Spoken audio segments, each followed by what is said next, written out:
Just when I thought I couldn't find my way out, yeah, I searched the God in me to find my way out. I know it can seem way out, but the Creator flows to and through me from way out. I'm talking way out, yeah. See, if you believe in the God in you, it's a better place. Creating the force and the power to live a better life. Know that love and joy and peace is one in all of the same space. That you were chosen just like God. Your energy. That's right. Only you can make the change. Share your energy. Shine so bright from darkness from darkness to light. Yeah. And you'll find your way out. Yeah. Oh, it won't seem way out. Yeah. The power of God will flow through you from way out. Welcome. This is Alchemizing Energy, and I'm your host, DJ Jenison. I got a special guest here. Welcome to the show, Angel. So today we are going to be talking. Hey. Today we are going to be talking about jealousy in men. Are men jealous of women? And we're going to really get into it, because I believe that there are certain cases where men could be jealous of women. Let's get into it. So let's go.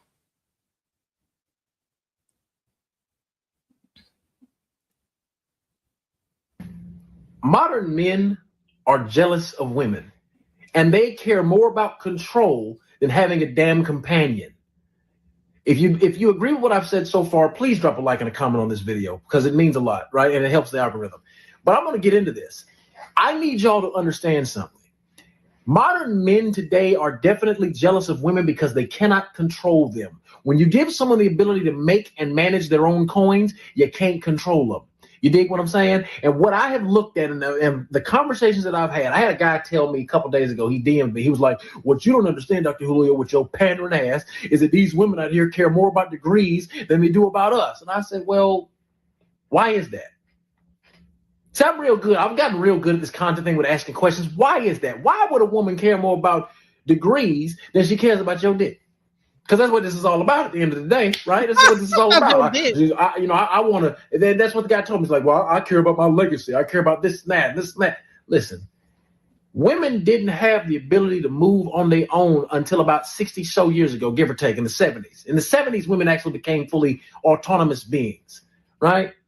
In the 70s, they actually began to be able to have their own credit cards, get their own bank accounts, buy their own homes. They didn't need a man for anything starting in the 70s, right?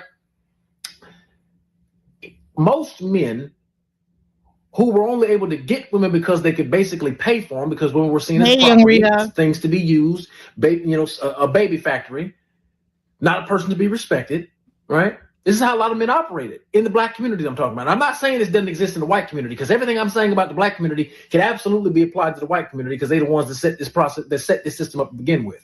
It only trickled down to us. The fact is, when you can no longer control somebody by controlling their pockets, now you have to have character to make yourself likable. Most men are unlikable outside of the realms of their ability to control their environment or control women that they want. This is why the majority of men are single. Kevin Samuels never really addressed this. He said 54% of men are single and childless. One, he conflated that statistic. He conflated the age range of that statistic to generate it, which he did. And two, he used that all the time as this great net positive to say, no, it's not men's fault, it's women. Women are making bad decisions. First of all, if 54% of men are single and childless, that means they're non-select. They're not pickable, because they don't qualify to sit at the table that women have literally built for themselves. And what makes men jealous and what pisses them off is the fact that they have been able to craft for themselves a life absent a man. Through technological advancements in science, women can literally, they still need a sperm, they can basically create kids by themselves. They no longer need us in that sense. Gentlemen, Is that something to be jealous of? Well, I guess to some degree, if you don't really like women, yeah, be jealous of it. Or you can take it from, you see it my way. This is an indicator that we must do better as a class of men. We must become likable or we will be left behind. You understand? We got one or two choices, either sink or swim. Either we're going to learn to live together as brothers and sisters or we're going to perish together as fools. Hey guys, welcome and welcome back to my channel. All right, so welcome to the channel. Angel, what do you think about that statement that he just said right there? I mean, I agree with that part, but I feel like there's a deeper rabbit hole that we can go down. Okay, let's get into it. I feel like a lot of men have been pressured to be men, and they really want to be with men. But their family, their status in the community, being judged, it doesn't allow them to truly be themselves. So they get with a woman that they really don't like to live up to that status that they're supposed to live up to. And that's why they're angry and jealous. They're angry and jealous of women because they want to be the woman. If you ask me. I'm just saying. I met a few of them. You met a few of people that was like that. You know what I'm saying? You met a few of them. We met a few of them. Come on now. I think that, definitely, if they could live freely in this world, they'd probably be with a man. And they were only jealous because he says men want to be with men, really. Men do want to be with men. If you not all of them, don't say men like I'm saying all of them, but we talking about the ones that are angry and jealous. Why would a man be angry and jealous of a woman? Because he wants to be that woman. He wants to be that girl. Right. Exactly. And why would they be online complaining so much about women if there was not some level of jealousy of how they, because whenever they talk about women, they always talk about how y'all don't have to do this, y'all ain't had to do that, y'all women, y'all get to y'all expect us to take care of y'all and this, that, y'all females and this, that, the other. So that's jealousy. That's straight up jealousy. If you're new, my name is Maxine, and if you're a returning viewer and subscriber, welcome back. In today's video, we're going to be talking about, are men actually jealous of women? I think sometimes men can be, depending on their finances, depending on their achievements, and depending sometimes on their physical appearance. So let's jump straight in. Ladies, that man is jealous of you. That man you laying down with, he jealous of you. That's why he won't help you. That's why he don't support you. But he ain't gonna leave you alone. He gonna keep breadcrumbing you to keep you around because he needs your energy. He needs your energy to pursue his dreams. See, he trying to use you till he get the wet. He trying to go, then he gonna leave you alone. Don't be a fool, baby. Don't spend all your good years supporting that man because he don't like you. He jealous of you. He jealous of the way people love you. He jealous of your light. And he know you deserve better. And he know that he don't have that drive and that power like you have to push through on his own dreams. So he gonna try to keep you around, but he jealous of you. He jealous of your light. So be cautious with these men. They be your biggest haters. They be the same ones that tell you, I love you, baby, I never do it again. But trying to do everything to break your character, to break you, because he jealous of you and he really don't like you. And he want to be you. What's even worse than a woman being jealous of another woman is a man who is jealous of a woman. And as women, we're constantly warned about other women who may be jealous of us, but we are not warned enough about the men who could be jealous of you as a woman. Because a lot of the times when a girl is jealous of you, it's a lot of times rooted in emotion. And so it causes comparison. Oh, she looks this way, but I look this way. She has this and I don't. Comparison.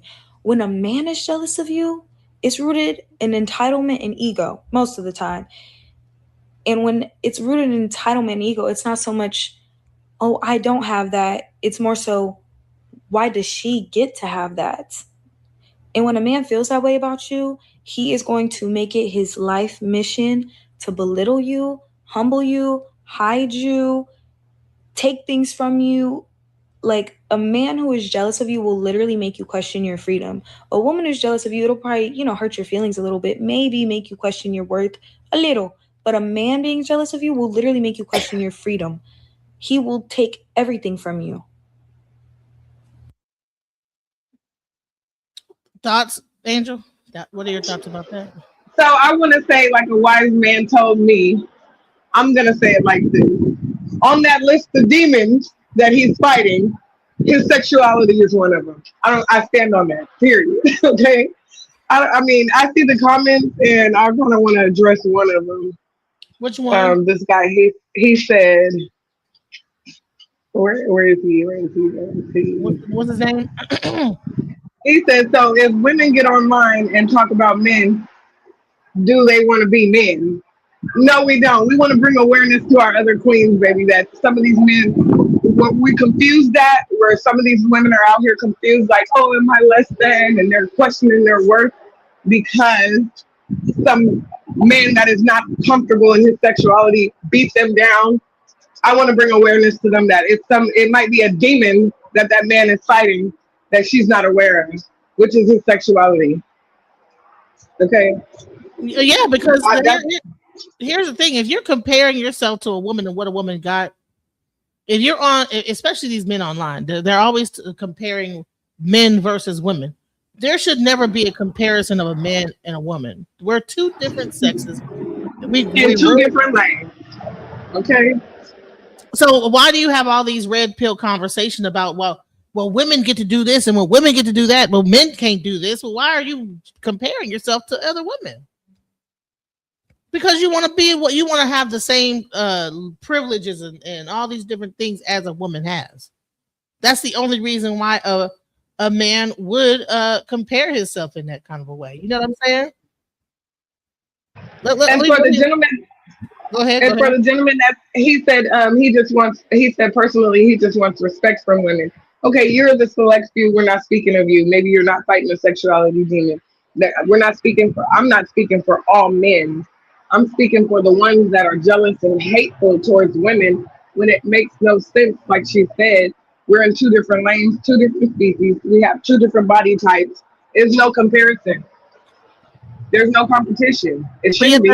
But there's always a man somewhere up there trying to figure out, well, why do women get to do this and men don't get to do it? It's like that's some gay ass shit. You know what I'm saying? Like, so you want to know why you can't get laid down and pounded from the back too? Like, what else do you want to compare and wonder why you can't get the same too?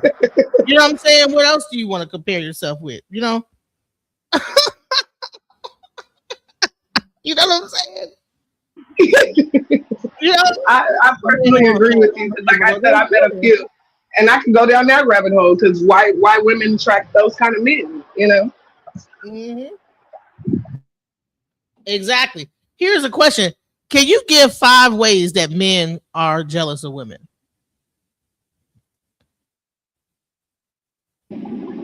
Sometimes it can be micro. You know, the woman might not even notice because she's thinking from a different perspective. She's in love with this man, or if she is in love with this man, she's looking at him like, okay, she has to step her game up, and there's really nothing you can do because he does not want you. He does not want what you are.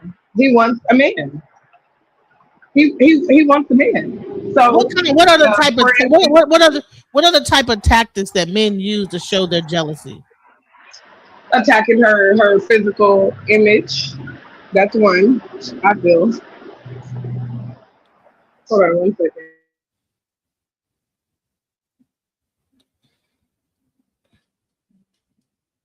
Yes, attacking her physical image, her physical. Because here's the thing: if you don't like what a woman looks like, then why? What I was always taught, if you ain't got nothing nice to say, don't say nothing at all. So why would you attack her physical image? It's because some part of you is either attracted to her and you find something that is inadequate within yourself that you can't probably please that woman, but you are attracted in some kind of a way. Like I get a lot of attacks because I'm overweight, right? But a lot of that is really because you feel some sense of attraction toward me, but you know that you would not ever be able to please me because of your lack of whatever you got going on. You understand what I'm saying? Exactly. My thing is, why would you be with a woman that you're not physically attracted to anyway, where you would need to attack her image? Right. Why do they attack? Why would you be with a woman and then start talking about how she's overweight? Or she Exactly. wearing her hair a certain way, or like, look how you got your hair, and it's that don't wear whatever. If you met her a certain weight and how she looks, then what's the problem? Speaking of just What's another way that men show jealousy? I would say when they it might be a deeper meaning to that too, but when they start isolating you from your girlfriends. Isolating. They start talking about your girlfriends and nitpicking about the girlfriends you hang out with, and then they no longer want you around those girlfriends. So how is that showing jealousy though? I mean, why you're jealous of my girlfriends? You're speaking on my girlfriends, and they're not around you. They're my girlfriends. I hang out with them. You have no relationship with them. Why are you speaking on my girlfriends? Right. I mean, do you don't think that maybe he might not like that, how they might be influencing you a certain way? Oh, well, okay, let me elaborate more. Not when your dude friends are trash. I mean, you're judging and speaking on my girlfriends, and you don't want me around my girlfriends, but your boyfriends, I'd say that lightly. They they're rough, they're gay looking, and all kinds of things. I mean, but I don't speak on your guy friends because that's your guy group and you hang out with them, right? So why are you jealous of my girlfriends to where you're speaking on my girlfriends? I mean, I just feel like that's rooted in jealousy because why are you even looking at my girlfriend? But sometimes the girlfriend it could be other things. Sometimes the girlfriend do be in the background trying to be hollering at your man, and he might be trying to let you know, hey, that she ain't shit. You know what I'm saying? That could be a well, I think when I made that comment, I was speaking solely on a situation. Right. What's another way?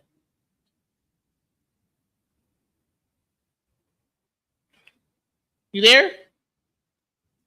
I think another one is attacking her financial.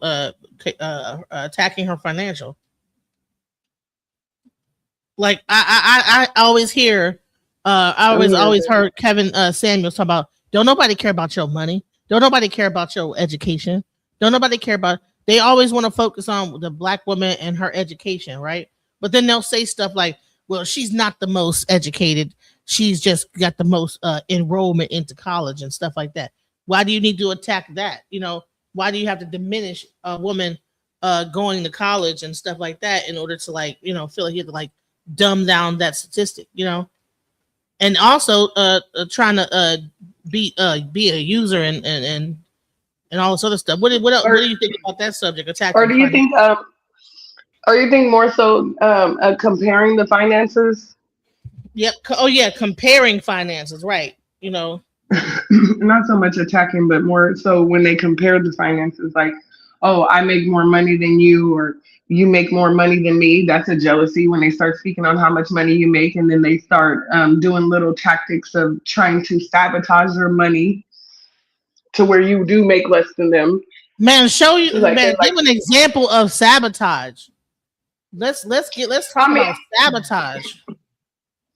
Well, for me, I had a guy sabotage my finances by so I brought him in on. I had started a business and I brought him in on it. And then we went to go do a job, and he just spazzed out and just created an issue at the job. Like we went to these people's. Okay, I was doing housekeeping. We went to these people's house and to clean their house. They had just had a newborn baby, a husband and wife, and the grandmother. And when we get there, he just starts freaking out, talking about the man is looking at me, and when I bent over to go sweep the floor, I'm pushing my butt up, and it was nonsense. It was complete nonsense because I'm a professional. And he just started fighting with me there, arguing with me. And I just completely shut up and ignored him and started trying to get the job done. And I apologized to the man. And the man, on my way out, he just grabbed my wrist and he said, and he just took a deep breath and exhaled, like, I hate that you got to go through this. He didn't say anything, but he just took a deep breath and then he decided, basically, this ain't his fight. This ain't his monkey, his show. So he kept it pushing. Man, you know what you just did? I ended up having to fire him. Right, your own man, right? Your own dude, right? But listen, in that one thing of sabotage, you covered attacking the physical image. He attacking you physically, like the fact that you might be sexy and another man might look at you. And so therefore he wants you to dull down your image in front of this man, but you bending over doing your job. But because he's looking at you in a sexual manner, he is assuming that everybody is sexualizing you. And that's another thing. Men need to stop overly sexualizing women all the time. Like, it's like, come on, you know, isolation. He said I was doing it on purpose. Crazy. Doing what? Cleaning the house? Girl, I couldn't even wrap my brain about it. I'm not even gonna lie. I couldn't even wrap my brain around it at the time. And that's why I speak on the fact that they're fighting sexual demons, because a little bit later, this same gentleman was just so adamant about doing things that men do with each other. I'm trying. I don't know how X-rated I can get here. Wanting to overly dominate sexually. Right. Wanting to like do weird sexual things that we normally wouldn't even want to do. Like, you know. With a woman. Throwing up the Duke shoot. Listen, that's a... See, you know. Not the Duke shoot. Yes, definitely. And men want to dominate a woman sexually. Women don't have a prostate gland in their behind, you know. So wanting to do that up the other yang yang thing, but boom bang bang, like for what? Unless you're freaky into that. Well, with me, it was like I'm not really into that, so it was like that was the only way he wanted to do things. I felt that kind of weird. He only wanted to do it that way. That's another thing. Many men that only wants to do it that way is I think that's so, because they ain't know what's the difference between a man's behind and a woman's behind. And also even Nature Boy. Remember Nature Boy? He was always pushing that whole anal thing. You know what I'm saying? Any man that's always trying to hit you from behind and hit you from the backside, looking at your behind all the time, that's a red flag to me. Any man that always want to turn you over and hit you from behind, there's something up with that. I'm like, hey, I'm not into that. I'm not into it. And he just kept shooting for it and kept trying. And then another thing I noticed, when they go in there and then just shave everything like a woman does, and I'm just kind of like, what's up with that? What you getting ready for? What you getting ready for? I'm just saying. Like I had some gay friends especially when I was in my 20s. So it's like a lot of the things that they do, some of these gentlemen were doing in a relationship with a woman, and I'm just kind of confused. I'm like, are you backdoor doing something else when, you know? And then some of their friends was questionable, you know.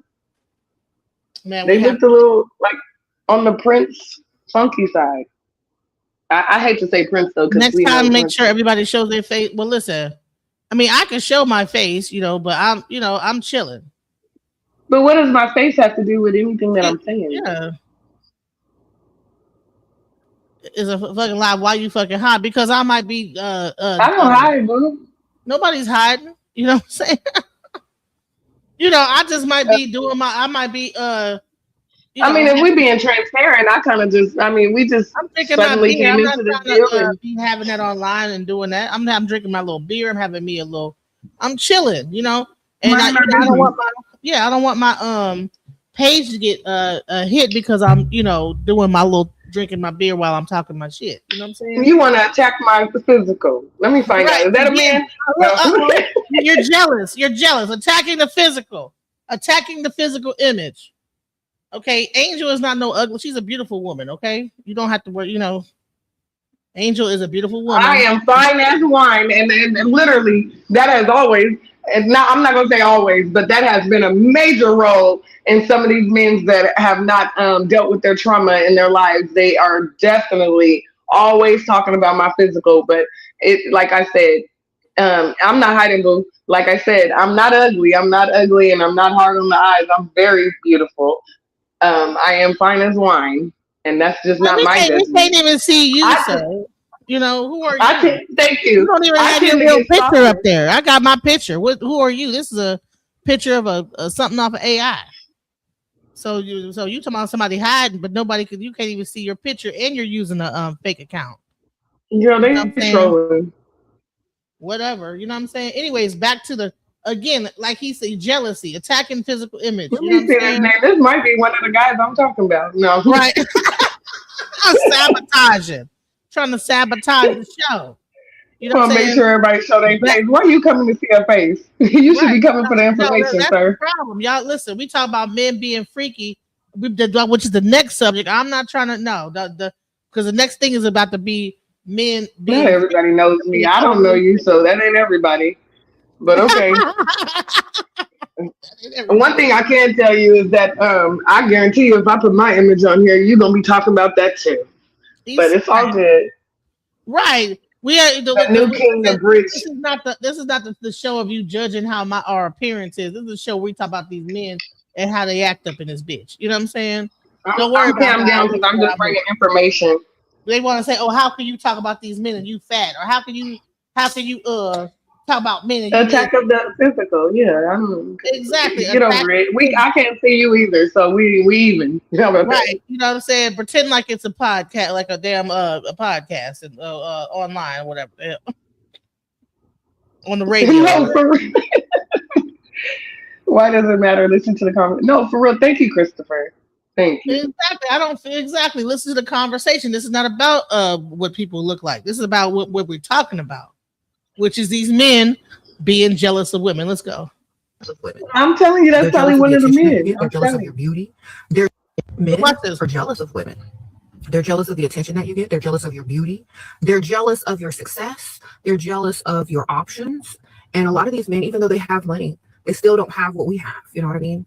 And a lot of times they'll take that out on you and they will, try to humble you or punish you publicly because they feel like they're not as masculine or they're not as important as they thought they were compared to you standing next to you.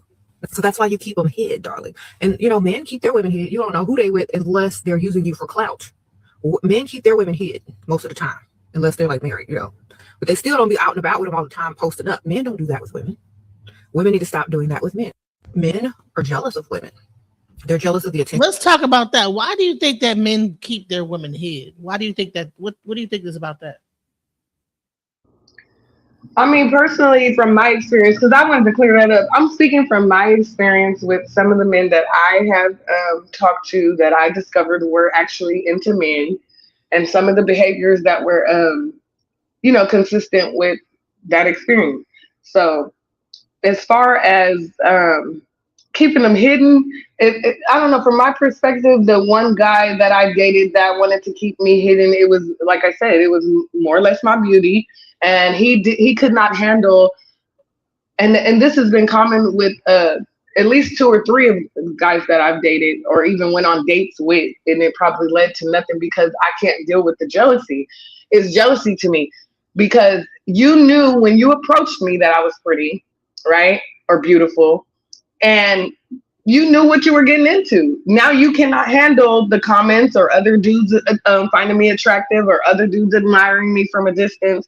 And then you never know what conversations guys have also when the woman is not around and they're like, might be being disrespectful, like, oh, look at her cake, or whatever. So they want to then put you in a box and put you on the shelf and hide you because now other men are looking at you and they're insecure and they think that, one might swoop under them and get you because they know they're not living up to the expectations that they should be for a female like you.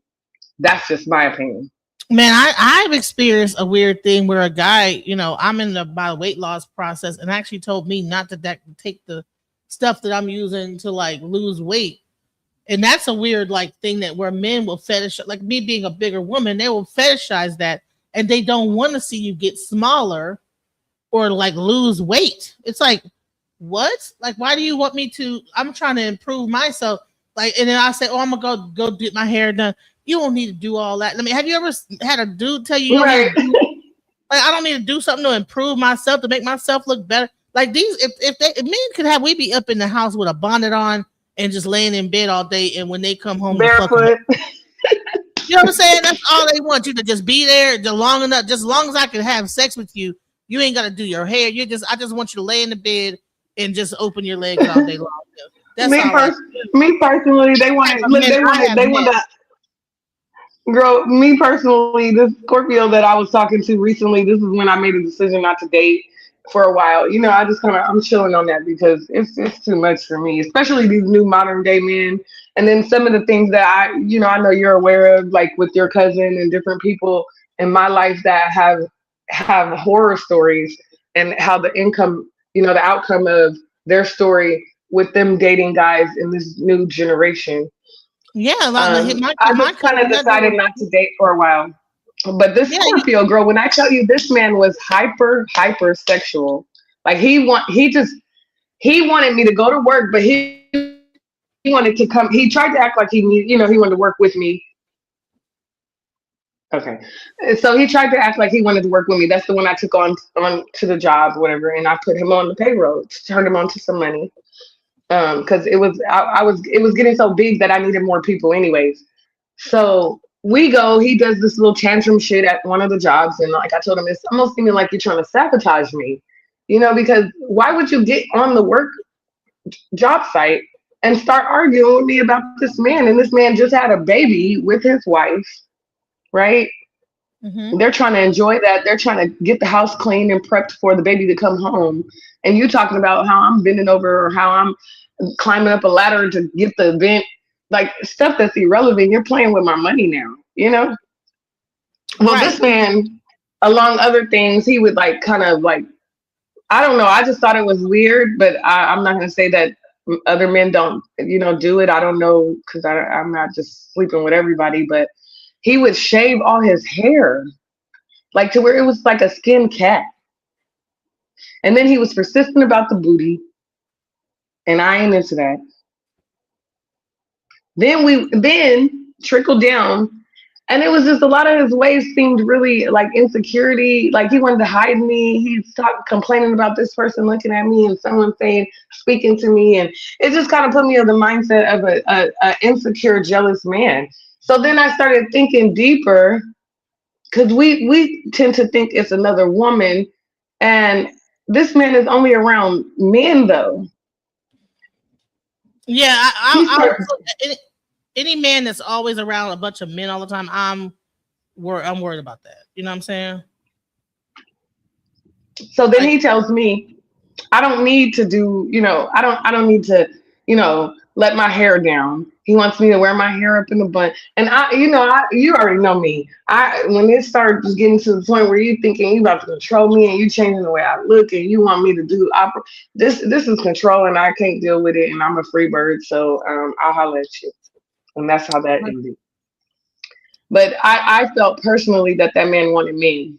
And that's just what was heavy on me. Every time I was around him, like he really, the conflict was not me. The conflict was he wanted to be me and be with a man.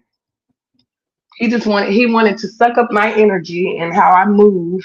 And then when they start repeating what you say, speaking how you speak, moving how you move. I don't know. It's like a mocking. Is that what is that? I mean, I just felt like it was jealousy.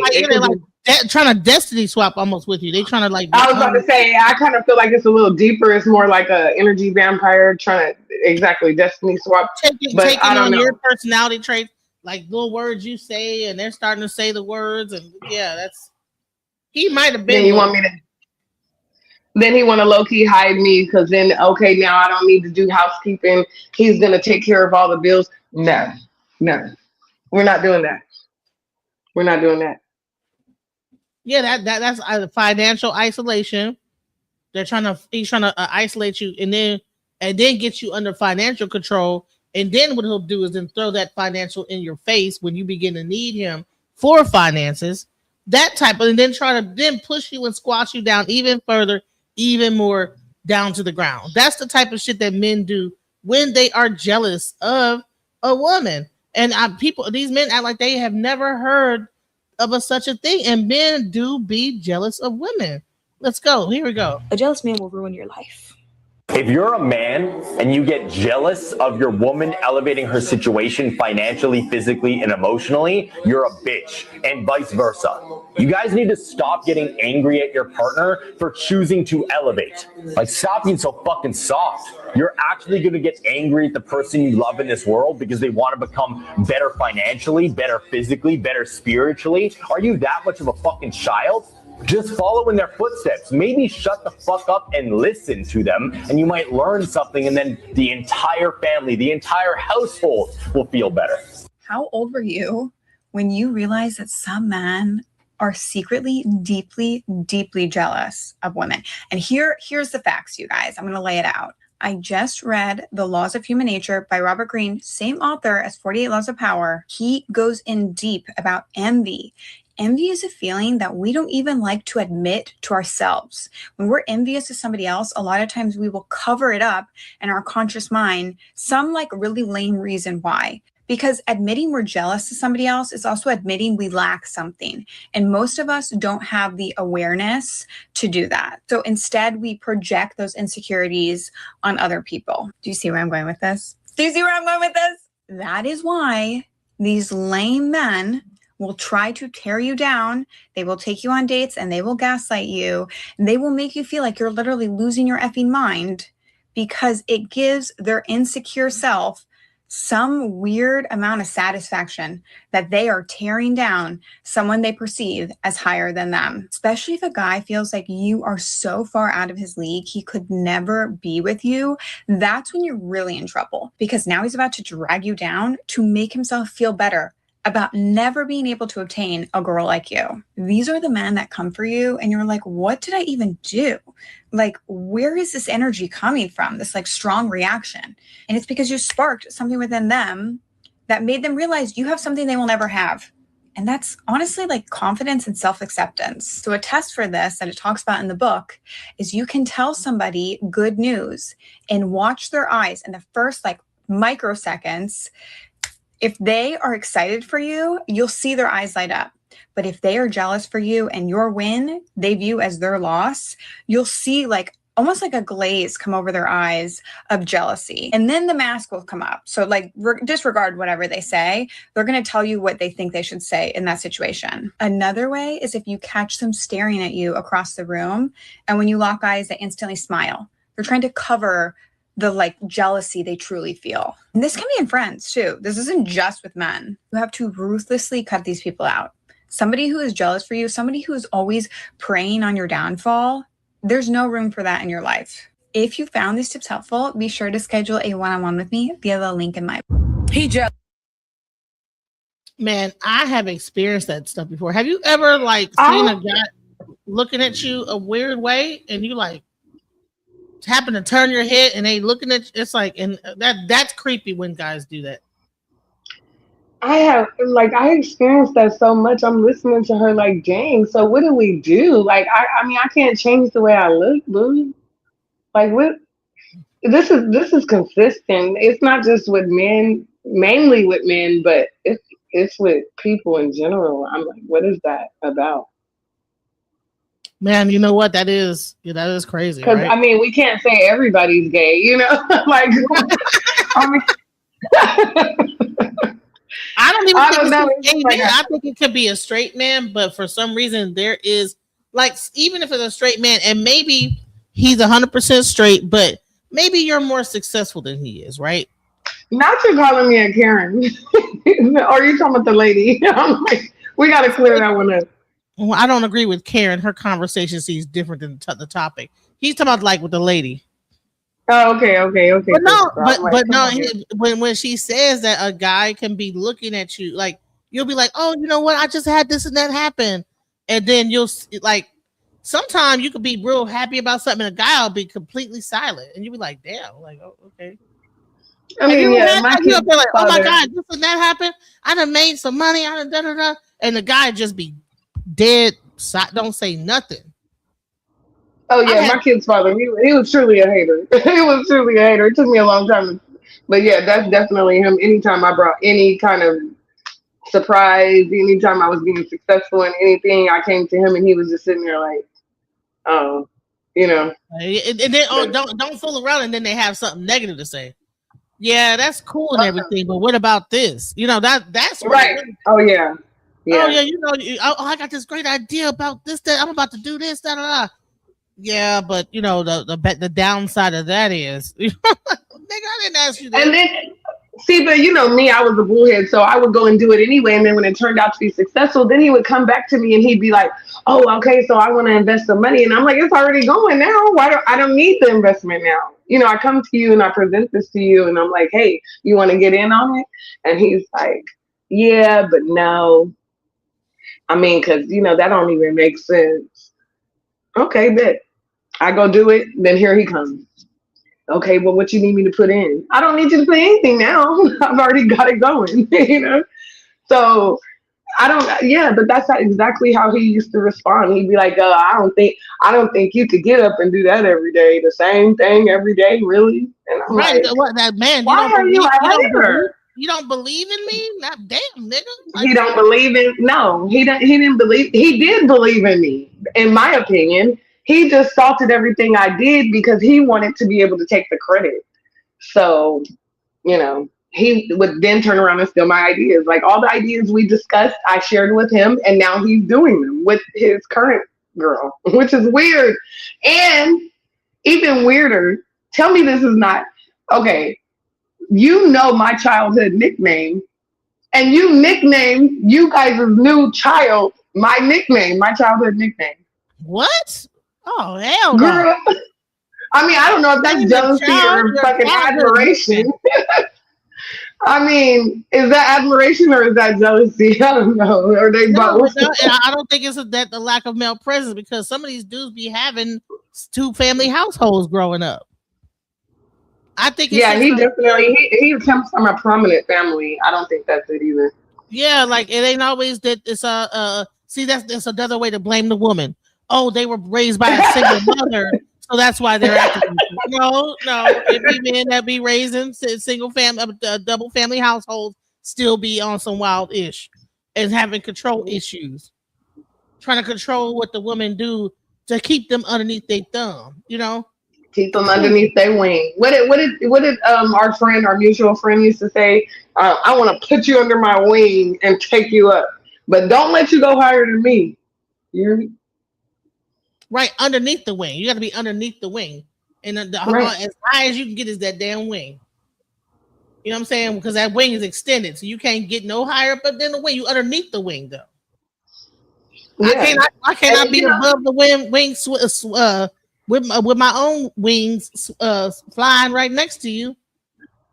And I'm gonna spread my wings and your wing is holding me down. How you gonna spread your wings and you underneath his wing? You can't spread your wings and you underneath another nigga's wing. You know what I'm saying? You are too funny. You listen, you gotta hold on to him because you underneath his wing. You know what I'm saying? You gotta accept him to fly and fly his thing. You can't fly because you underneath his wing. You know what? And to be honest, like even that saying, like they always blame the single mother.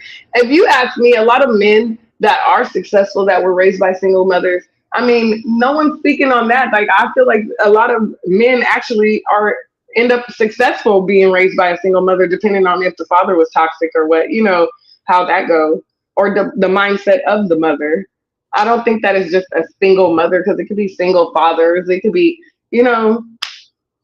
I don't think that is what's tarnishing the men. Let's be real. Some of these children, I love the children, but they come out with their own personality. So they can be raised in a 2-parent household and still grow up to be a jackass. It doesn't have nothing to do with that. Right. And here he say, whatever happened to the good housewife that loved motherhood and keeping that thing tooted up in the air? Child, that never existed. What are you talking about? That's imaginary. At least in the black household. I know my grandma worked. You talking about white people. Ain't white people. Black grandmas worked. My grandma worked. She just wasn't sitting up there just cooking and keeping her behind tooted up in the air. Tooted up in the air. My grandma didn't have her, but she was maybe tooted up to pray to God, because she was very religious. She wasn't tooting nothing up in the air. She covered her whole body, you know. And I will say this: that was a 2-parent household. My grandma stood on business when it came to her religious or spiritual practice, and her kids are all psychopaths. You know, that's a whole nother subject, but I just have to say it doesn't. I don't think it matters about single women and single fathers and all that. They're going to have their personality and their journey on their own. Well, I hope you did learn something, because there is something going on that people don't even realize about this whole control issue, and it's seated in jealousy. And then the guy says the title doesn't match. So right now we're talking about men being jealous of women. The next subject is going to be hypersexuality and how men will be, and this all ties into a lot of what we're talking about, to be quite honest. No, that's a real 2-parent household now. Well, I don't know. I mean, 2-parent household, if it's toxic and people are toxic, it doesn't matter if it's 2-parent. And like I said, like Angel said, people come out with their own personalities. Everybody have their own destiny. So just because you're in a 2-parent household does not mean that person is not going to end up being a drug addict, going to be a vagrant. There's plenty of people that's in prison right now came from 2-family households. I don't care what statistic you want to bring up. Well, according to statistics, you say that people in well, honey, according to around the block, you know what I'm saying, on my hood, I like seeing people 2-family households be wild as hell. You know what I'm saying? So let's not be delusional here. Let's go ahead. We're talking about jealousy, and honestly, I feel like it's rooted in jealousy, but the deeper issue is sometimes, even with a 2-parent household, they can apply pressure on their children, and those kids want to live differently, hence sexuality, and they have to live up to the stats of their family, which is a lot of pressure.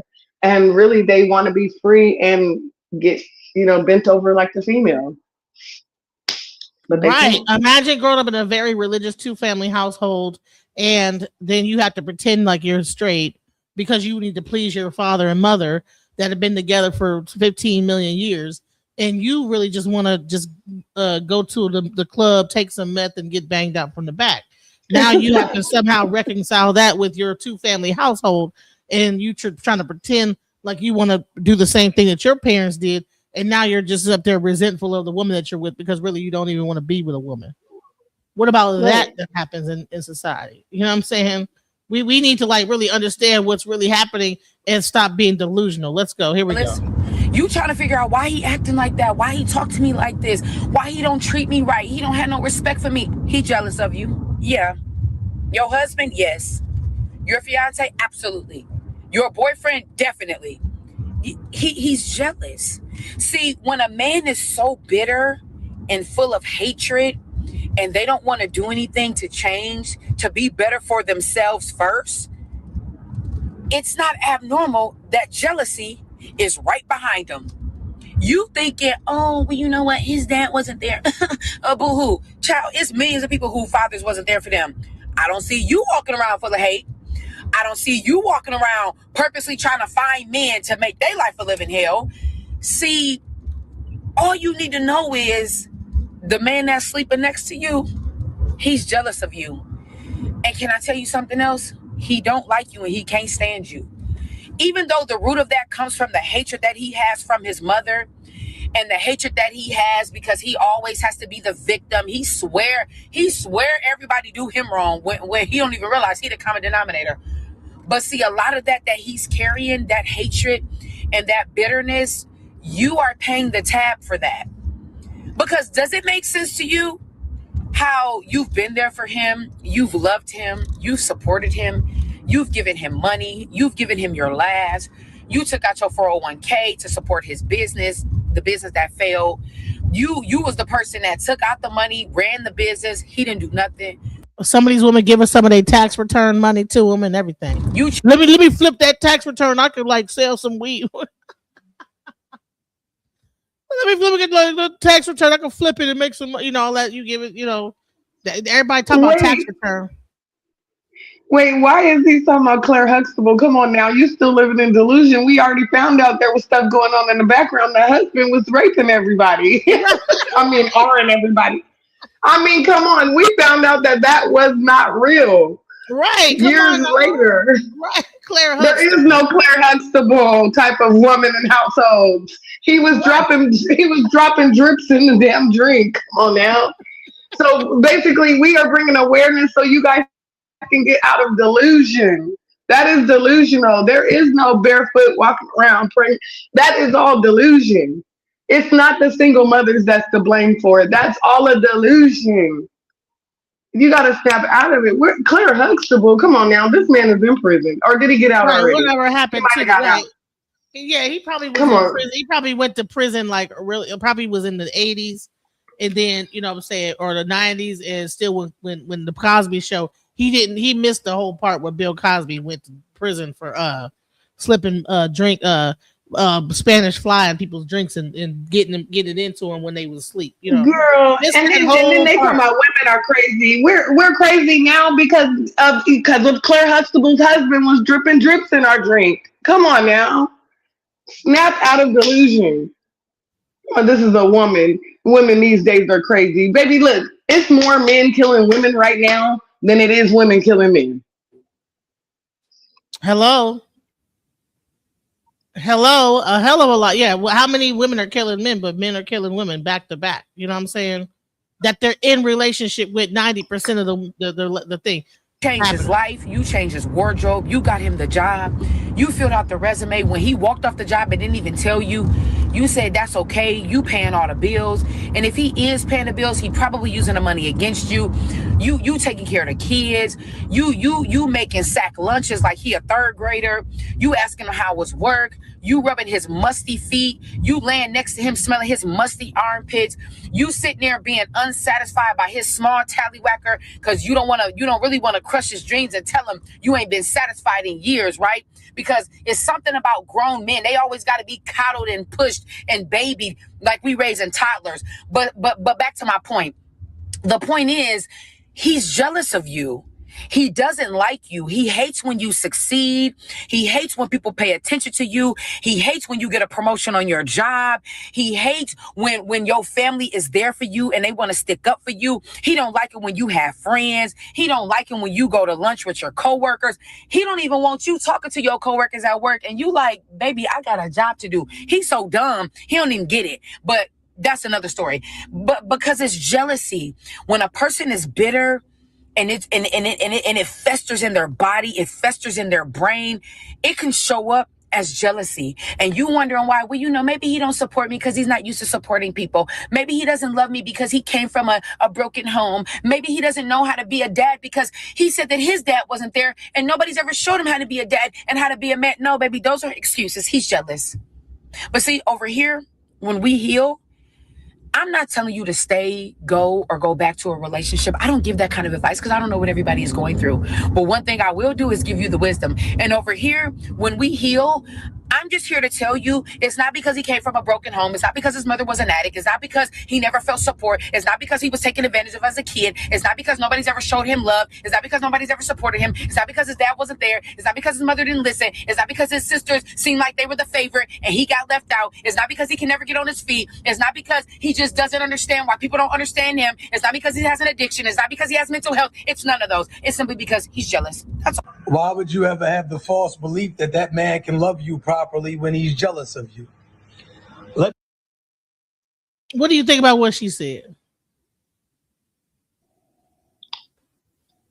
I mean, like I said, I've experienced my few and I realized it was a real thing. Men are jealous sometimes. You know, not all men. There are some men that are jealous of women. And again, if you go deeper down that rabbit hole on the list of demons that they're fighting, jealousy is not the root. The deeper root is their sexuality, is their trauma from their parents. I'm not going to say the mother because it's not always the mother. Sometimes it's the father. Sometimes it's the uncle that was in the family. I mean, whatever. And when you say restricted, are you referring to the lady in the video? I'm sorry, I jumped into the comment. Okay. Yeah, I mean, I don't know. I think that, but it manifests out as jealousy because of whatever Oh Lord, she drove that man to die. Listen, she just gave a list of everything she did for that man. I don't No, think that literally, she and you know what? I can relate. I'm sorry, I can relate. She did everything that she said that she did. The reason why she's able to say all those things because she did it in a relationship. She did all that. She's taking care of the kids. She's doing this, making lunches, and the guy still is not happy. He's not happy for her success. He's not happy for what she got going on. He's jealous. And he's not gonna be happy. Why are you doing this? Why are you getting your hair done? Why are you looking like this? You need to stop. And he's not gonna be happy because he nitpicking everything because he want a man. Be real. Come on now. If we really made a safe space for these men to talk, they would literally say that they want a man. They want it to be that woman. That's why they nitpicking everything. They nitpicking everything about her because really, if you think about jealousy, usually jealousy is really the admiration. I mean, I'm only jealous of those things because I don't have those things. But as a man, why would you want those things? Right. We're talking about a woman. I'm just saying. Yeah, why would a man be upset because if anything, a man should be happy that he's with a woman that's desirable that another man would want. But why would he get jealous? And think about it. Then blame it on the woman. See, if you wasn't out here wearing this, that, the other, they would have these men up here looking at you. What the hell? That's the unhealed man. So think about, have you ever been on a date with a healed man? It's a whole different vibe. He's not even jealous. All those things that man was jealous of, he admires about you. He wants to enhance those things. He wants to sit you up and let you get your shine because he is grateful that he has a woman like you in his presence. And he's trying to build wherever you're at. He's trying to enhance that. He's not looking at you nitpicking like, well, why are you bending over? Well, why you gotta wear that? Oh, why your hair like that? You know, it's because he wants to be you. He says, and women wonder why men are staying single. I'm not wondering because baby, I'll tell you, it's way more women that are staying single than men are. That's why the birth rates are going down, sir. So shut it up. And if you ever spent a day with me, you would know dang well I'm not worried. I'm not even thinking about it because anyone that approaches me, I'm like, get 10 feet back because I can feel the energy before you even get up on me. I don't want it. Bye. It's rare out here to get a healed man because nobody's willing to do the work. Stop it. These men don't be doing the work. Man, women be. They don't want to do the work. Man, we be reading. You know what they do instead of doing the work? They just go ahead and replace you for another female and then think that you're going to be jealous of that female. No, I'm not jealous of her because she thinks she got my place, but she took my problems, baby. If anything, I'm gonna shoot some prayers up for you, sweetheart. I'm going to shoot some prayers up for you because I already know the demon you're dealing with. I'm familiar. I come to women acting like men don't have feminine energy whatsoever. First of all, that's another thing. Listen. Men think that a woman energy is supposed to be this soft, docile thing. In the wild, okay, women are not the most docile creature. The worst thing that you could do is get close to a bird's nest. The worst thing you could do is get around a female animal, anything, because they are the most vicious. I believe that the male is more docile than the woman is. So I believe that when all these things that y'all are considered to be masculine energy is really the feminine energy. The feminine energy is, listen, women should not be docile. We should not take anything from a man. We should not submit to any man. Why? If you submit to every man that comes up to you, we would be getting trains ran on us. They are. Some of them are. Right. There is some of them that are. But I'm like, wait. That protects herself is not going to be nice to men. They're not going to be kind to men. That you got to earn that. You need to. Thank you. And you guys forget about Xena, warrior princess. Name all the warrior women. You talking about feminine energy? They mastered feminine energy, but everybody don't get access to that, sweetheart. You, like she said, that has to be earned. But I also want to jump into this comment right here. Which one? Let me get in here. You said find a real man. I just said that. If you find a healed man, yes, whatsoever. Yes, do you think any man want to be with a man always arguing? Hell no. Any man want to be with another man always arguing? Hell no. But But I'm gonna tell you what, a lot of like these men, a lot of these dudes have coming out of prison, in jail and stuff. So and they'll talk about how a woman talk too much, but hell, I ain't heard no more. When I hear about how the men, all they do is talk in jail, in prison and stuff. And y'all be having records and stuff like that. Done went to prison and jail. And hell, you gonna talk about how the women talk too much? Was they talking too much when you was in jail and prison? All those niggas up in there and constantly talking day and night. So wait, Brian Price, he said, and y'all don't think men go through the same problems as women? Again, I'm gonna reiterate what I said. They do. And that's wonderful. But guess what? We can't do the work for you. So go get healed and then go look for a girlfriend or a wife. And until then, sit your ass on the curb, because if not, you're going to be bringing all that jealousy, unhealed trauma, sexuality fucking challenges, because you don't know where you want to be. Figure all that out before you go out dating. Because then we go on a date with you and we have to go through this little maze and find out that that's what you are. And then we go on about our business. You messing it up for the healed men out here. Go over there and sit on the curb and heal, and then jump in the game. And I say this is that like listen, any real man is not going to want a woman that is too docile, because first of all, when that guy is away from the home, you want to make sure that that woman is able to take care of your children and not be ran over top of. You don't want a woman that anyone could just come in and just dominate.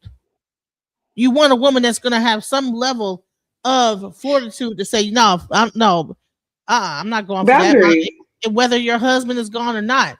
But when you have, what men are requesting is a woman that's just this docile creature that just lays down and takes it, and just this sweet submissive grandma person.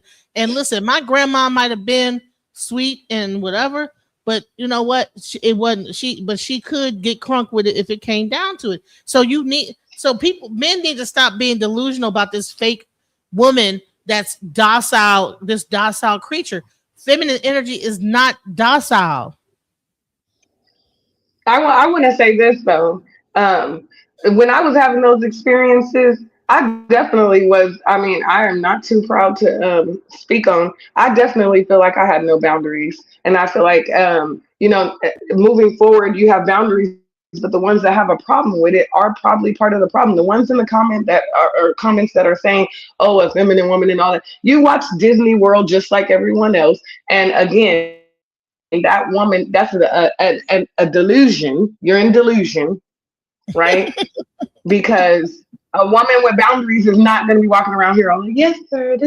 You stand on your boundaries, period, point blank. If you don't, you're going to get ran all over. I am one that at one point in my life, I didn't have boundaries, and I dated the one Scorpio like I spoke on. I had kids with one, and yes, they were very jealous. Yes, they were unhealed, and I was also. I had no boundaries. Moving forward, have boundaries, and I recognize the jealous men from the healed men. I'm not speaking on all men. I'm speaking on the unhealed man that is battling his sexuality and is jealous of the woman that's next to him. We're not speaking in absolutes. We're not doing the woman's sphere. Listen, let me show you a man saying the same thing. Here we go. It's not because he has an addiction. It's not because he has mental health. It's none of those. It's simply because he's jealous. That's all. Why would you ever have the false belief that that man can love you properly when he's jealous of you? Let me cook for a second. All of the reasons that he fell in love with you are the same reasons why he resents you. It's the same reason why he's envious of you. It's the same reason why he hates you. But this is the real kicker, right? He hates you enough to make your life miserable, but he doesn't hate you enough to let somebody else love you the way that you deserve to be loved. So he's never going to leave you alone. Don't you understand? You make him feel inferior just by being you. You can out-hustle him. You can outdress him. You can outthink him. You've outdid him in every way, but you didn't outdo him with malicious intent. You outdid him by just being you. And the crazy part is you still love him for him, but because he doesn't love him for him, he doesn't believe in his mind that somebody else is capable of it. See, you're dealing with a man that is dealing with an identity crisis. He cannot be with a woman that wants him. He has to be with a woman that needs him because he is dealing with a superior complex. He needs to feel bigger than you. He needs to feel smarter than you. He needs to feel better than you. So what is he going to do? He's going to attack your appearance. He's going to attack your profession. He's going to attack your insecurities, and he's going to try to beat you down in order to make himself bigger, because that is the only way that you two can exist.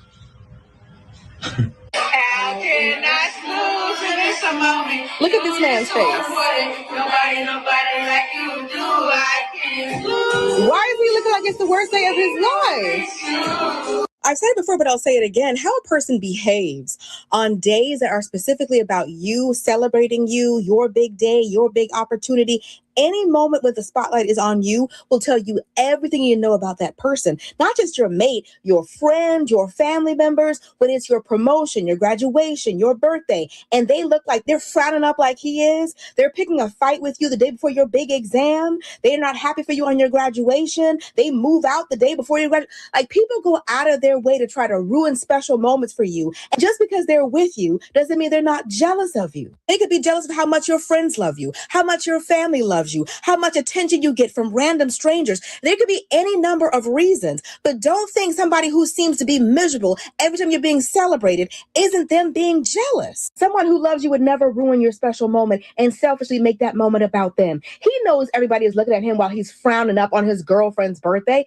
He doesn't care because he can't stand that the moment is about her. I know it's not an easy thing to accept, but sometimes it could be your mother, your best friend, your husband, your boyfriend, and they could be your biggest hater. I think the girls are misunderstanding the point of why guys get jealous. It has nothing to do with an insecurity that the guy has. Some of them do, though. Don't get me wrong. Some of them do. But for the most part, your man is so obsessed with you.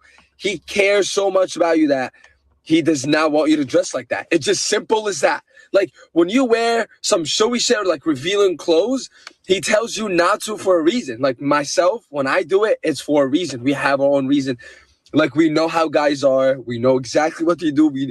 You know how, like, girls say, oh, I know how girls are? It's the same thing for us as guys. We know how guys are. They're dirty. Like, they don't stop. Like, they're just guys, bro. Like, so we have a point. Let me tell you, if your man is nonchalant, he does not care. I promise you, like, he just doesn't care that much. Like, I think when men are so obsessed and love their girl so much, like, because she's so attractive, they pay attention to every little detail that she does, especially when it comes to revealing clothes. Like, that's just my opinion. It has nothing to do with controlling or all this bullshit. I'm protecting my girl from savages out there, bro.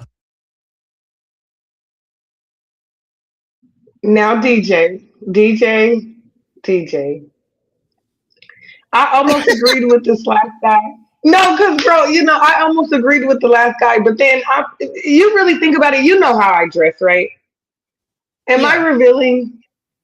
You think I'm revealing? Well, you do be having your booty out and stuff like that, but, you know, you got the booty. What do you mean booty? Wait, when you say booty out, what do you mean booty out? Well, you got your body be out, your booty and body. You know, I mean, I can't hide my body. I can't hide my body, but I mean, I don't wear like booty hoochie, right, you know what? whatever, hoochie shorts and shit. You don't dress like a hoochie mama, but you can't help your body. You can't help how your body looks. Okay, but I can't help my body being my body. But I mean, as far as just revealing titties and booty and stuff, I do not dress like that. You don't and they do still it. got a problem with that. It's not an intentional thing, but you know, if you have on some, my body's there. It's there. So you pretty much. Jeans, come on now. Okay, so I'm wearing because jeans. you have a nice body, and you know, flat stomach, you know, hourglass shape. You can't help but to have a dude might be like, okay, you know what I'm saying? Me, I have bigger, like I have big boobs and a big behind, but I'm a bigger woman, so it's like the same thing. It's like I've been out and okay, so let's be real. We could have on the same thing. It's gonna look different on me. Every dude is looking at my boobs, and you know, everybody's looking at your right. titties, you know, just like weird stuff. You know, look, I've been out. I mean, but come on now, you can't help that. Where everybody's looking at my titty, and I'm like, well, there's nothing I can do about my boobs. You know what I'm saying? I have. That's what I'm saying. So I can't. I mean, even if I put a pair of jeans on and my booty's still there, I can't hide my booty, man. What do you, I mean, you want me to wear a sheet? I mean, you know, a loose sheet or I don't understand. Because we gotta You know put what I mean? Come on we now. gotta put the beekeeper outfit on. We gotta dress up like we're in Muslim garb. and then if we can actually put that thing over our face, they'd be happy with that too. If really men really want, if it could be the way that men wanted, we would be dressed up like we were in Dubai, like in Iraq somewhere. But you know what? I wouldn't mind dressing like that. But I mean, come on, if I showed up on the scene like that, come on now. You would be like, "Are you okay?" Like, right? I mean, that's not my religion. You know, that's not. Right. Who has got you religion. under control? Got you wearing beekeeper outfits? I'll be like, well, that's not you, Angel. Angel likes to wear her cute little outfits. Like, what are we doing here? You know what I'm saying? But so it. I mean, I'm definitely a t-shirt jean, you know, or a jeans type of girl with a cute top. But at the end of the day, I can't hide that I have a butt. I mean, everybody in my family has a butt. So, I mean, what are we? You know, like we all can't. So, I mean, so how do you reconcile that? You know, so I get it. So there's some men that are doing that because they're being protective. Like maybe that guy was being protective. Maybe he saw the guy looking at you while you were climbing up on the ladder. Well, welcome to the show, Barack Drama. What's up? I think Chaz. I'm sorry. Go ahead. I'm sorry. Chaz, do what the scripture says. Wear modest apparel. Ladies first. Go ahead. I'm listening. Go ahead. I'm sorry. We were talking about the people in the comments. It was no. I said men jealous of women was the topic. I just wanted to ask the question: why would we be jealous? Like if they make more money than us? Oh, you missed you a lot. You don't sound like a man that's. Yeah, I'm like, you don't sound like a man that would be in that category. We were speaking on men that clearly are unhealed. If you're confused, then you clearly are jealous of women. So. Yeah, there's a certain kind of man that will try to. So let's go back into the 5 ways that men show jealousy of women, right? So one is attacking her physical image. So a lot of times what men will do is that a woman, like, okay, Angel, you know, okay, I'm a woman, I'm a bigger woman with big boobs and big behind, right? So a man will assume, like, attack me for what I'm wearing because men are looking at my boobs. And then a woman like Angel, she has an hourglass shape, and she has a big butt or whatever and stuff like that. So the man will assume that men are looking at her because of her shape. So then they will try to subdue that and say, well, look at all these men up here looking at your, thing. That's what you're, and then blame it on her but the thing is, she might just be wearing a damn jeans and a regular t-shirt.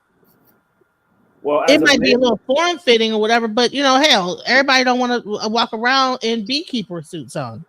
No, as a man, I might be jealous if I liked the woman and she didn't like me back like that, but I wouldn't be jealous of her like femininity or anything like that. There are men out here that do that, and they'll attack you for your physical appearance and say that and try to subdue you into, like, mute you out to say, no, don't wear this, don't do these things and make yourself more beautiful. There's men out here that will, if you try to go and get your hair done. I've had it happen to me as a bigger woman, and I'm losing weight. I've had people tell me not to do things to lose weight, and that's fetish shit that's going on with that. They don't want me to lose weight, They want me to stay a certain size, that type of stuff. That's attacking my fit, because I know that I want to look better, and the more, like, thinner I get, no, you don't need to do that. Well, I want to. New levels, new devils. I'm not, girl. You tell me you want to look better. I don't know. You might want to stay where you at, because, girl, they gonna be on something else. Then there's a problem with that. Right. And then another thing that they do, they isolate you from your friends. Well, you shouldn't be around these people. Don't be around this person. Don't be around that person. Then they compare themselves financially. These are the 5 ways men shows jealousy, right? Comparing you financially, comparing themselves to you, or dominating, or not, whatever. Well, you make more money, all that stuff. Nobody care about your education. Don't nobody care about how much money you make. Well, why would you say that? You know what I'm saying? Sabotaging. You know what I'm saying? You might want to work with the man. A lot of, like, people like me and Angel, when we are dating a man, we want to, like, go into business with them. We want to build build something with them. they get to sabotage in the situation because they want you to be up underneath their wing. I've had dudes be up underneath my wing, you know what I'm saying? But they want you to be like beholden to what they got going. They don't want you to spread out and do because they feel like you might leave them in some weird ass way. And then here's the dominating sexually.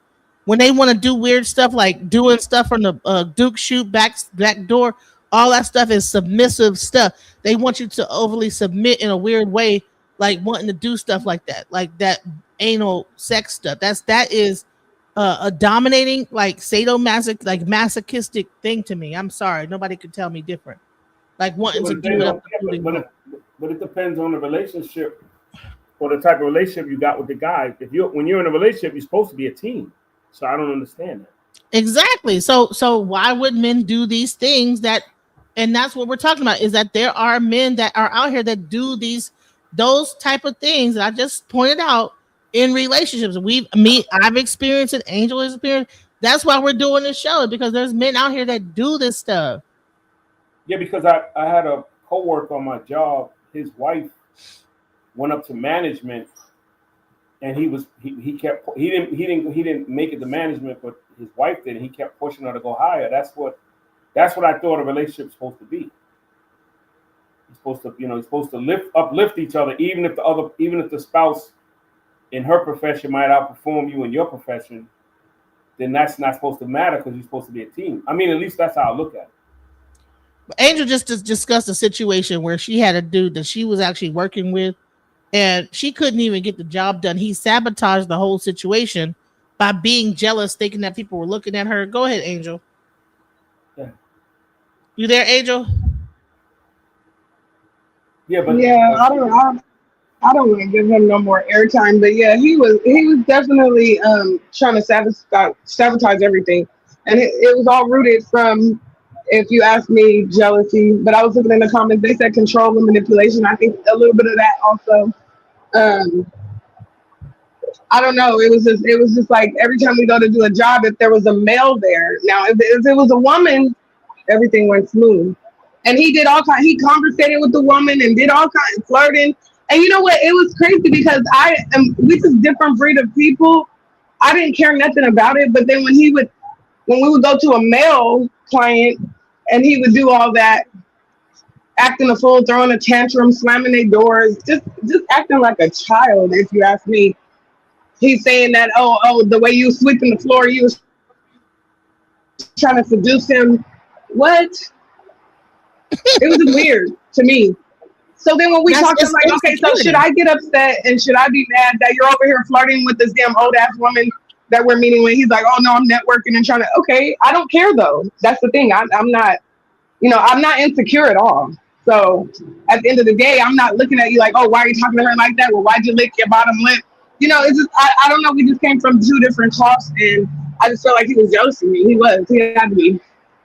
I mean, yeah, and then maybe insecure. Like I said, rooted from insecurity because he just seemed like he was so hyper focused on everyone else that I feel like he sabotaged the whole relationship. I mean, like I thought he was cool up until we would get around people. Like when we were not around people, he was cool.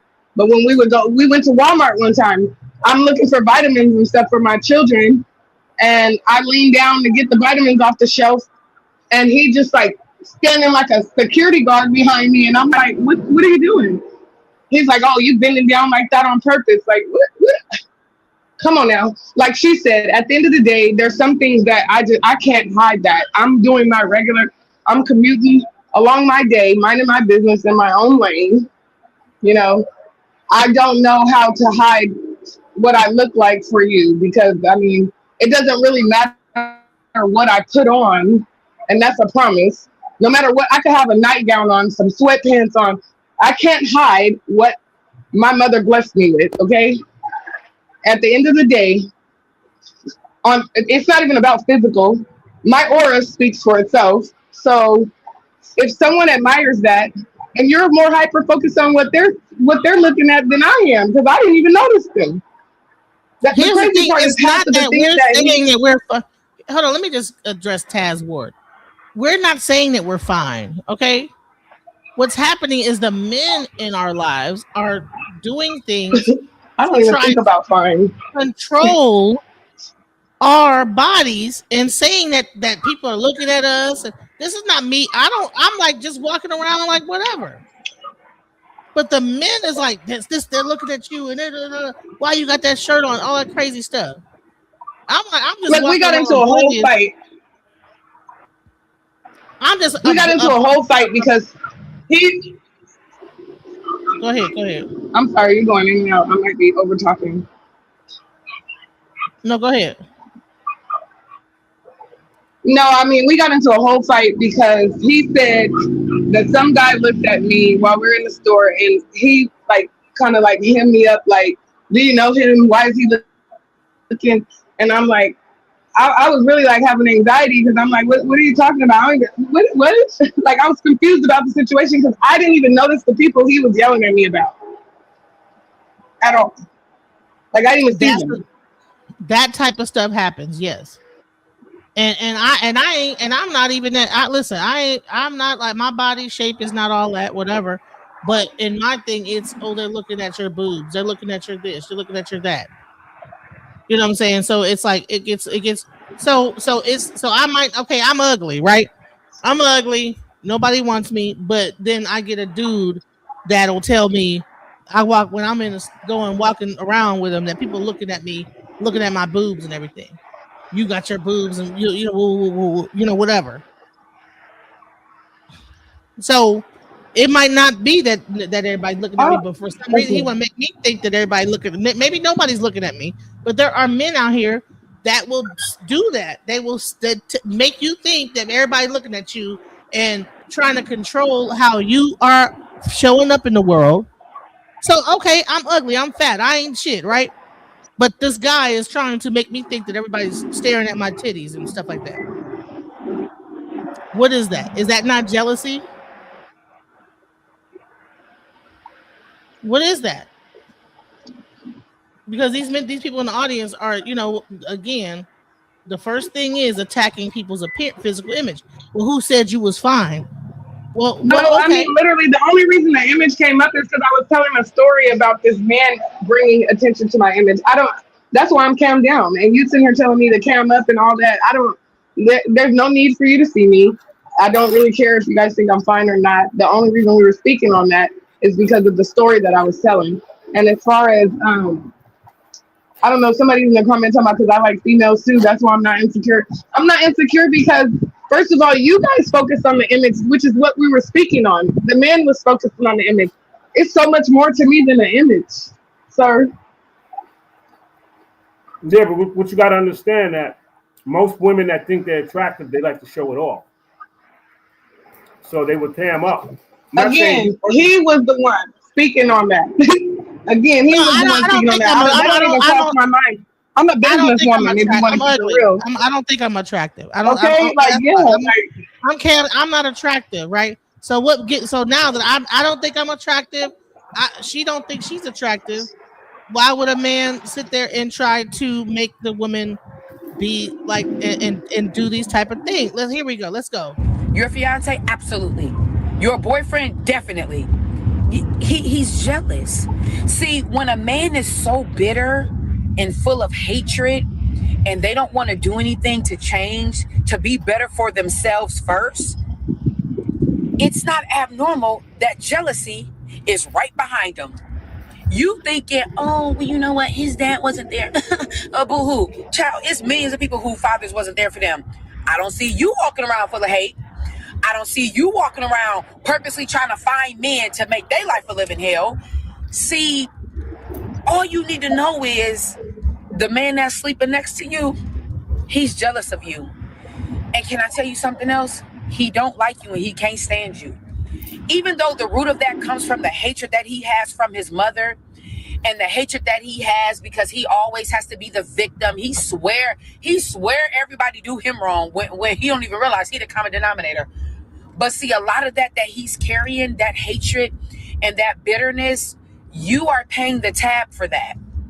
Because does it make sense to you how you've been there for him, you've loved him, you've supported him, you've given him money, you've given him your last, you took out your 401k to support his business, the business that failed. You was the person that took out the money, ran the business. He didn't do nothing. You changed his life. You changed his wardrobe. You got him the job. You filled out the resume. When he walked off the job and didn't even tell you, you said that's okay. You paying all the bills. And if he is paying the bills, he probably using the money against you. You taking care of the kids. You making sack lunches like he a third grader.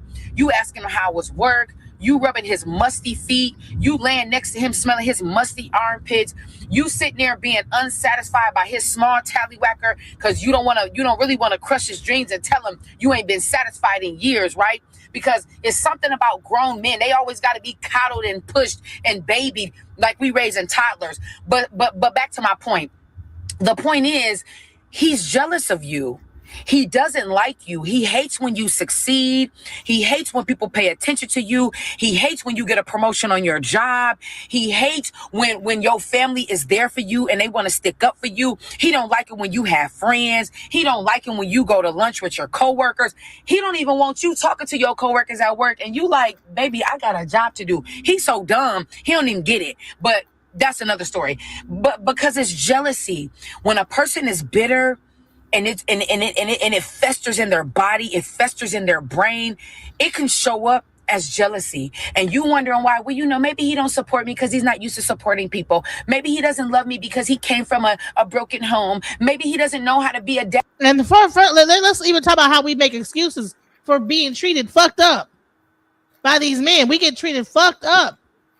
And we still be there for these men. And meanwhile, they jealous of the whole situation. You pour it into them. You giving money, you doing everything, you helping them, you giving them opportunities. Angel said she gave the dude a job. Why did she need to give him a job? Why couldn't he find his own job and be independent or whatever? But you know what? And here's another thing, is because men will always say that these women are out here only wanting the men that got this and want something from them. Angel's over here talking about how she got the job and hired him.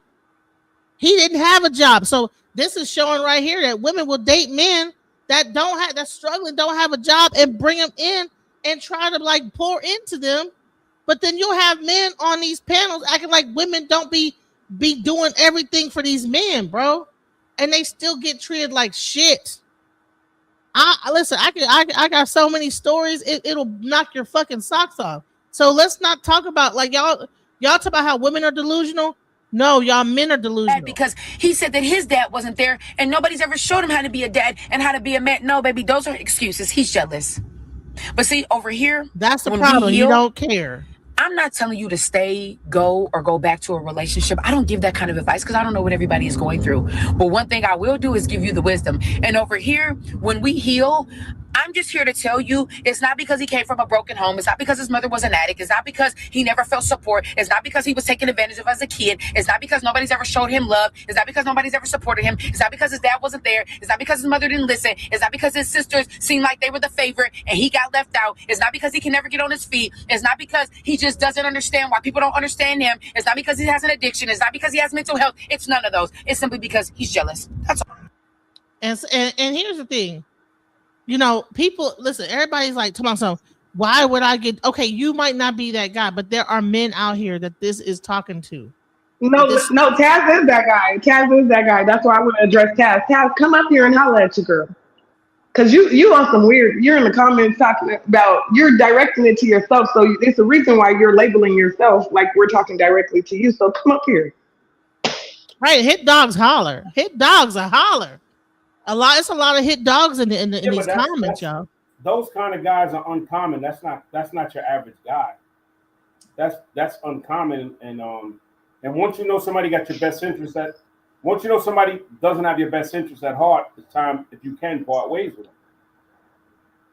That's all. Obama, we said that so many times. That's why I feel like Taz is really directing it to himself, because it might be Taz is part of the problem. Well, you know what I learned about social media? People take things too personal.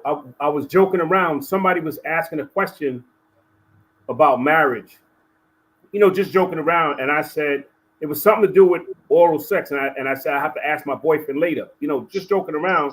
And they was attacking me. Oh, you gay, you this, you that. I said, bro, we just on social media having fun. Everything is not, a competition. or everything is not a battle, and everything is not homosexual or not homosexual. I don't know if I can say that, but that's how sometimes when you're on social media, people take things personal. So that's what you got to realize. Like we're not even talking to him, but you might be talking about people like him. So or her, or whoever it is in general. That's why people do that.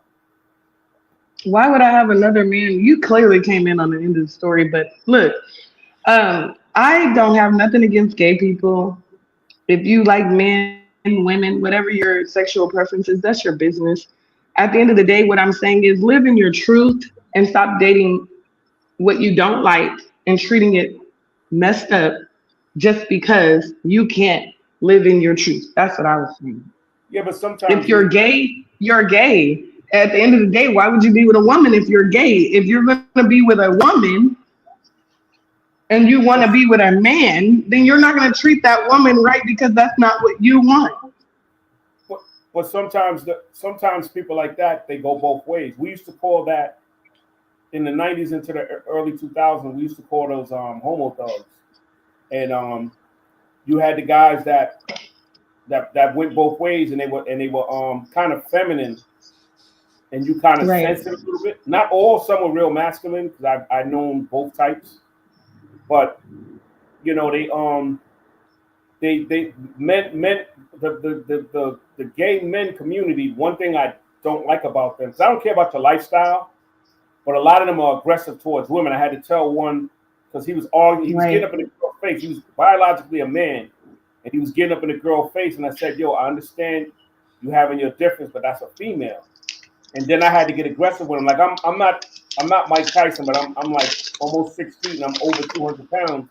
And then he got aggressive with me. I said, "Listen, I'm gonna respect where you're coming from, but if you get up in my face the wrong way, I'm gonna knock you back into your natural." I said something about I'm gonna knock you back into manhood, because like I said, you're getting aggressive with females. I notice men like that, and I'm not saying everybody. I'm not painting everybody with the same brush, but I noticed men with. Yeah, you gotta tell them that. Yeah, no, I'm not. I'm talking about men with feminine energy. They get aggressive with women. A real masculine man is not going to get too aggressive with a woman because he knows it's a female, and he knows that if he put his hands on her, he can hurt her. And I'm not trying to go to jail. I'm speaking for myself. For hitting a woman, only time I'll put my hands on a woman, if a woman's stacking me physically, I'll just like to get them off me. I might inadvertently hurt them, but I'm not going to go and throw a hard, heavy punch at a female because I disagree with her. Most masculine men think that way. The ones that got feminine energy, those are the ones that put hands on them. That's just my opinion. A lot of times, and I'm not painting everybody with the same brush, so I'm not trying to offend nobody. I'm just making a statement. A lot of times, those guys are raised without a father. Because my mother and my father taught me, you don't put your hand. And my mother would, if I'm in my house beating my wife, my mother would side up with her to get me off her. So, I think we need more households like that, and then you won't have men attacking women as much. That's just my opinion. Here's a question. You know what? I always hear this, right?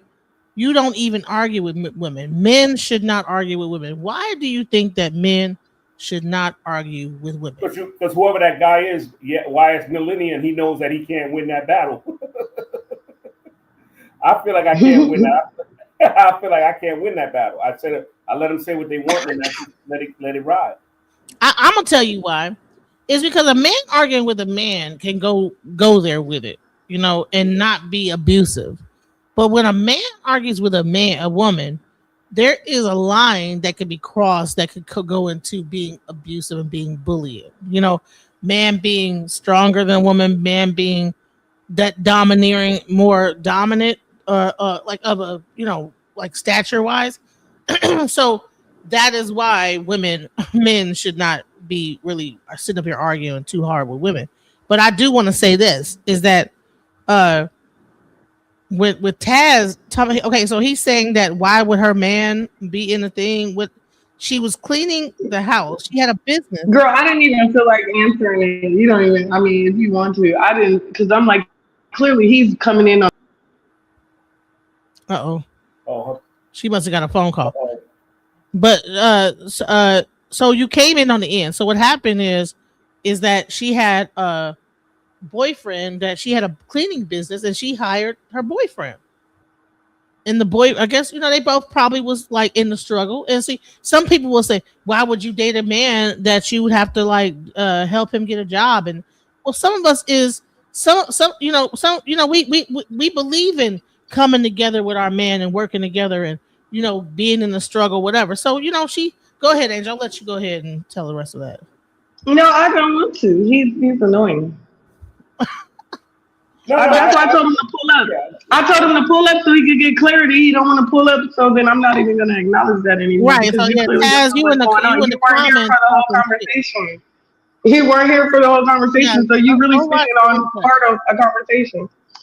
So we know, right, just by that comment, I know you don't know what you're arguing about. You're just arguing. So I'm not going to argue. Sometimes it's not an argument. Sometimes I call it a discussion. Meaning I let you say. No, he's trolling because he said, why is another man in the room? We just clearly spoke on the fact that I had a cleaning business, a house, residential and commercial cleaning business, and I gave the man a job. The man took the job and he started sabotaging me because when we would meet up with clients, he would start spazzing out about different things. But when we were with women clients, he would be the one to address the women. And I didn't have any issue with that. But I owned the company though. I was just trying to build with this man. And then he made it so that she ended up losing the contract of working with that one client because he was so busy. I lost several contracts because he would spaz out all the time. He had mental issues or something. Like at the end of the day, I know I was not the problem because again, I can't hide what I look like, but I am very professional because I clearly built my business up. I had several clients. I brought him into my business and I started losing contracts. So that's a red flag there. Imagine like you bring so that is that not jealousy? If you say, okay, I have, and I'm experiencing this right now. And I had to just pretty much block a dude. Like just say, you know what, forget it. Like you try to bring, you see that this person probably ain't working, but you're dating him, you like him, and you love him. Maybe he lost his job, whatever. You say, okay, well, I got a business. You can come and clean with me, right? Or do whatever I'm doing. And you bring them in, right? And then they begin to do little shit to fuck up the opportunity for you. But you know what it is, though? That's jealousy to me. Some men got pride. Like he might, in his mind, feel that he's below you because you hired him. That's an issue that that's a problem a lot of men might have with that. This lady is, because this one lady, I don't know if it was Kelly Price, it was somebody that said something that was real, that made a lot of sense to me. I think it was Kelly Price, but don't quote me on it. She said, we got a business, I own the business, I tell them what to do when we at work. But when we get home, we reverse roles. I don't know if I have the mindset to do that, but that's what I think it was Kelly Price, but don't quote me on it. It was an entertainer that owned, like she was the breadwinner basically. But in the household, the man led. So that's what that was. Well, think about Monique, right? Monique has so Monique is well known, but she'll always say, but why is it that she always have to call my husband, my this, my that, whatever, to coddle his like ego, even though she's really the person that everybody looks at because she's Monique, but she gotta constantly. Yes, that's me. Yes, baby daddy. Yes, king, please. Yeah. To constantly, like whatever his ego, and make him feel like the man, even though she is really the person that's paying his bills.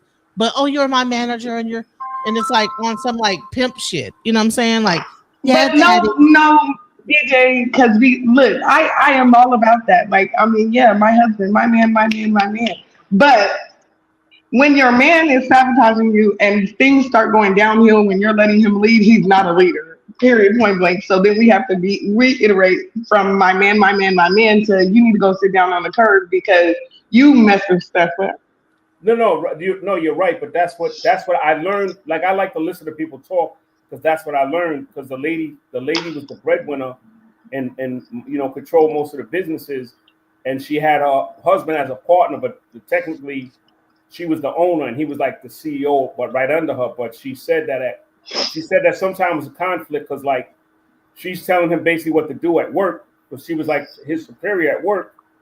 But then when they got home with the family, she was programmed to reverse roles. I gave up a lot of respect and props on that, and he accepted his role or whatever it was and stuff like that. You know, some women, like I noticed this with some women, particularly in the Black community, sometimes they do have a lot of masculine energy. I'm not saying everybody. So what is oh, here we go. I keep hearing this masculine. Yeah. What is masculine energy? What is masculine? They want to, like, for example, I'm gonna use the Kelly Price situation. Like, you own the company, and you tell me what to do at work, but then you bring that home. Like, sometimes some people, whatever they do for a living, they don't know how to turn it off. Like, for example, like, let's say you're a correction officer. When you come home, you're treating your kids and your wife like inmates, or vice versa, your husband. So that's what I mean by feminine. That's what I mean by masculine energy. Like, you don't know how to turn that off when it's not a conflict. Everything is not a conflict. If we are a team, you know, in a relationship, usually the man is masculine and the female is feminine. But I've seen females that were that, you know, that had like they were rough around the edges and they just act like a man a lot. So that's what masculine energy is to me.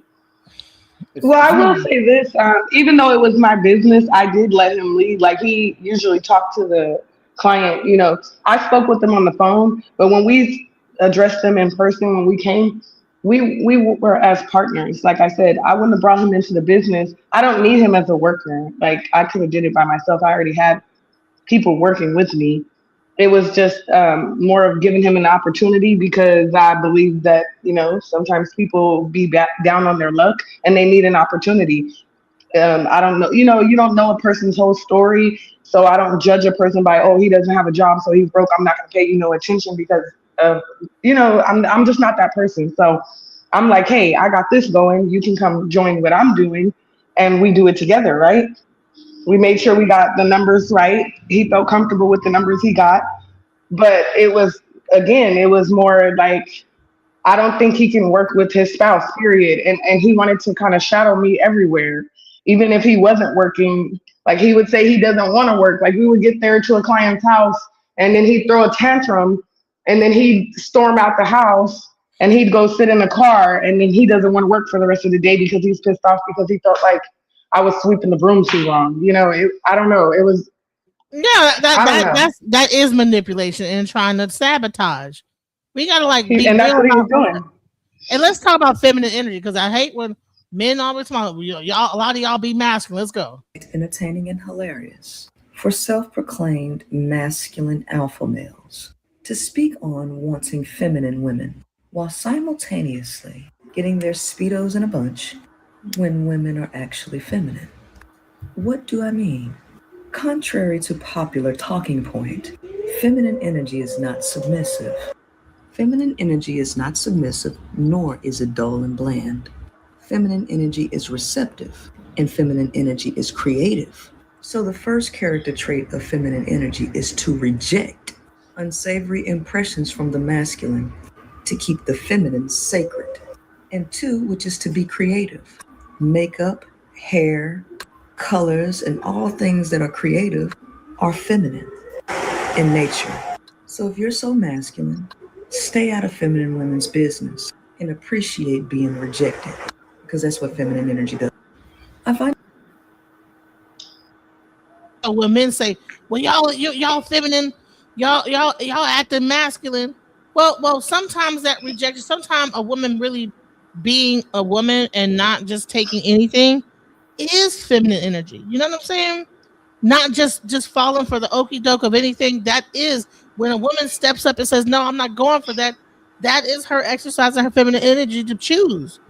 Like I said, lions in the wild don't just let anybody jump on her back and procreate with her. People, feminine energy is not docile and submissive. It is probably, like I said, animals. Some of the most vicious animals are the female aspect of that animal. But go ahead. Welcome to the channel, James Harlan. Welcome to the channel. Yeah, what I was gonna say is, you gotta understand too. When he's spazzing out at these clients, I'm a professional, so I didn't even address like it at all while we were there. When we left, though, I did tell him like after so many incidents, I told him like, we just can't work together. I don't. I guess that's firing him or whatever you want to call it. I just told him I can't work with him because he's making me lose money.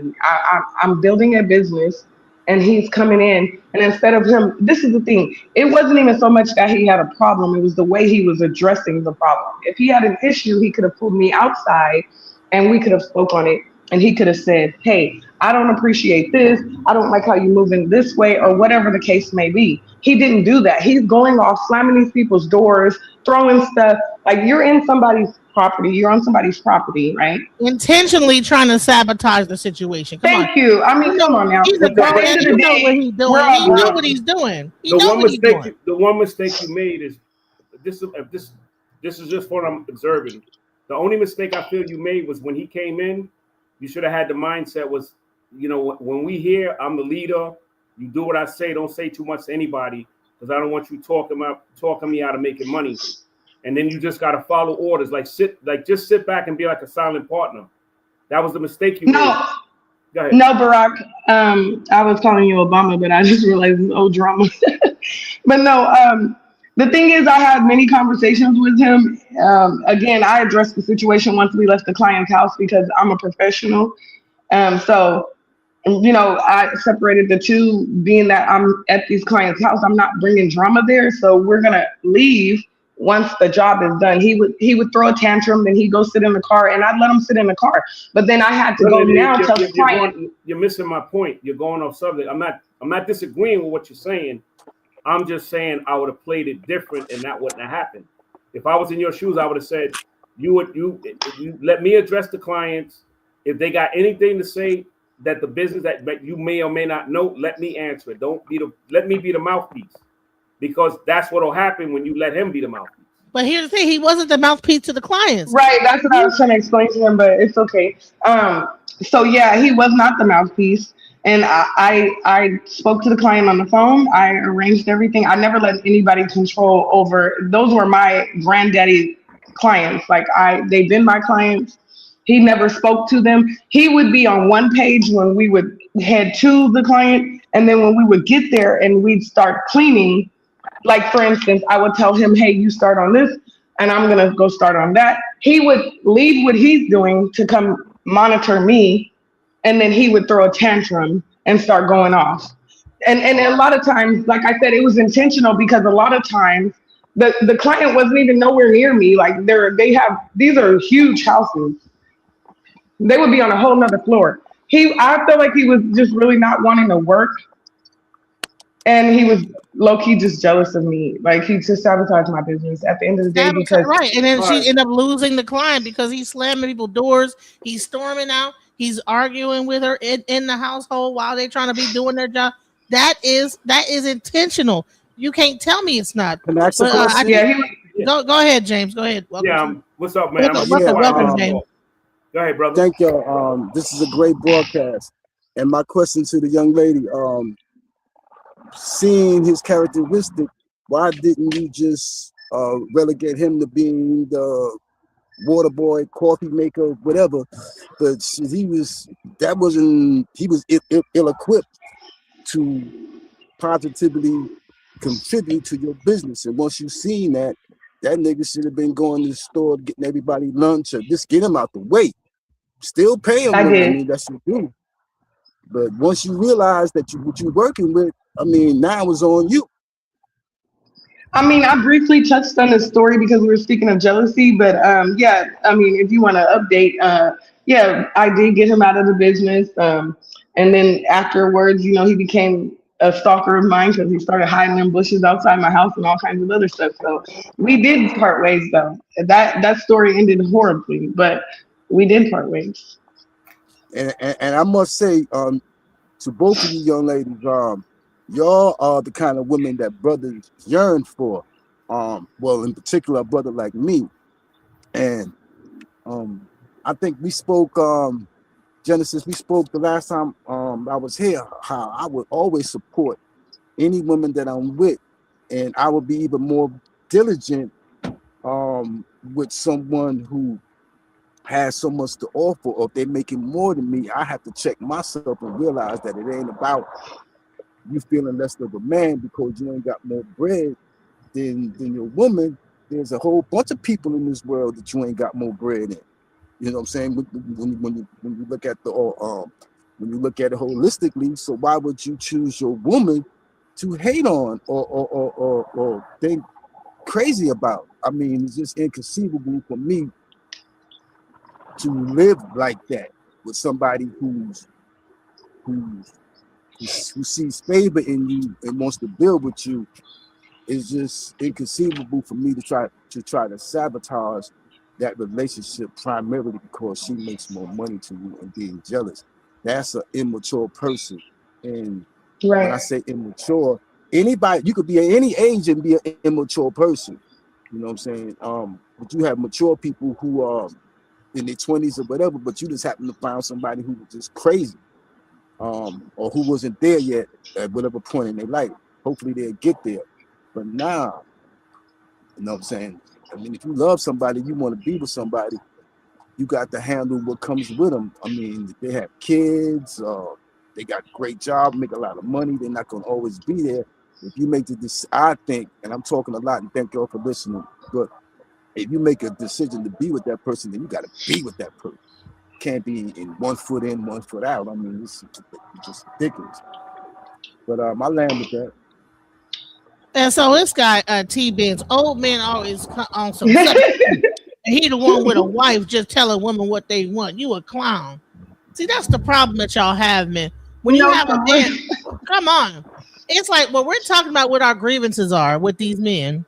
And then you have a man saying, listen, this is probably the right way to go. You shouldn't be, you should okay, if a woman's making more money than you and she's willing to bring you into her business, don't sabotage it. There's and people don't even understand that this exists. Maybe in your life it don't exist, but there is a reason why this conversation is even being had, because this exists. There are men that will sabotage you, that are jealous of what you're doing, and will come in and try to sabotage relationships. Have you seen a woman, before she's with a man, she's looking all good and this, that, the other, and then you go about a year later of her being with this dude, and she looks like hell has broken loose in her life. The light has dimmed in her eyes. Her skin looks bad. She's breaking out. Why? So we have to understand that there is, and the same thing can happen with men too.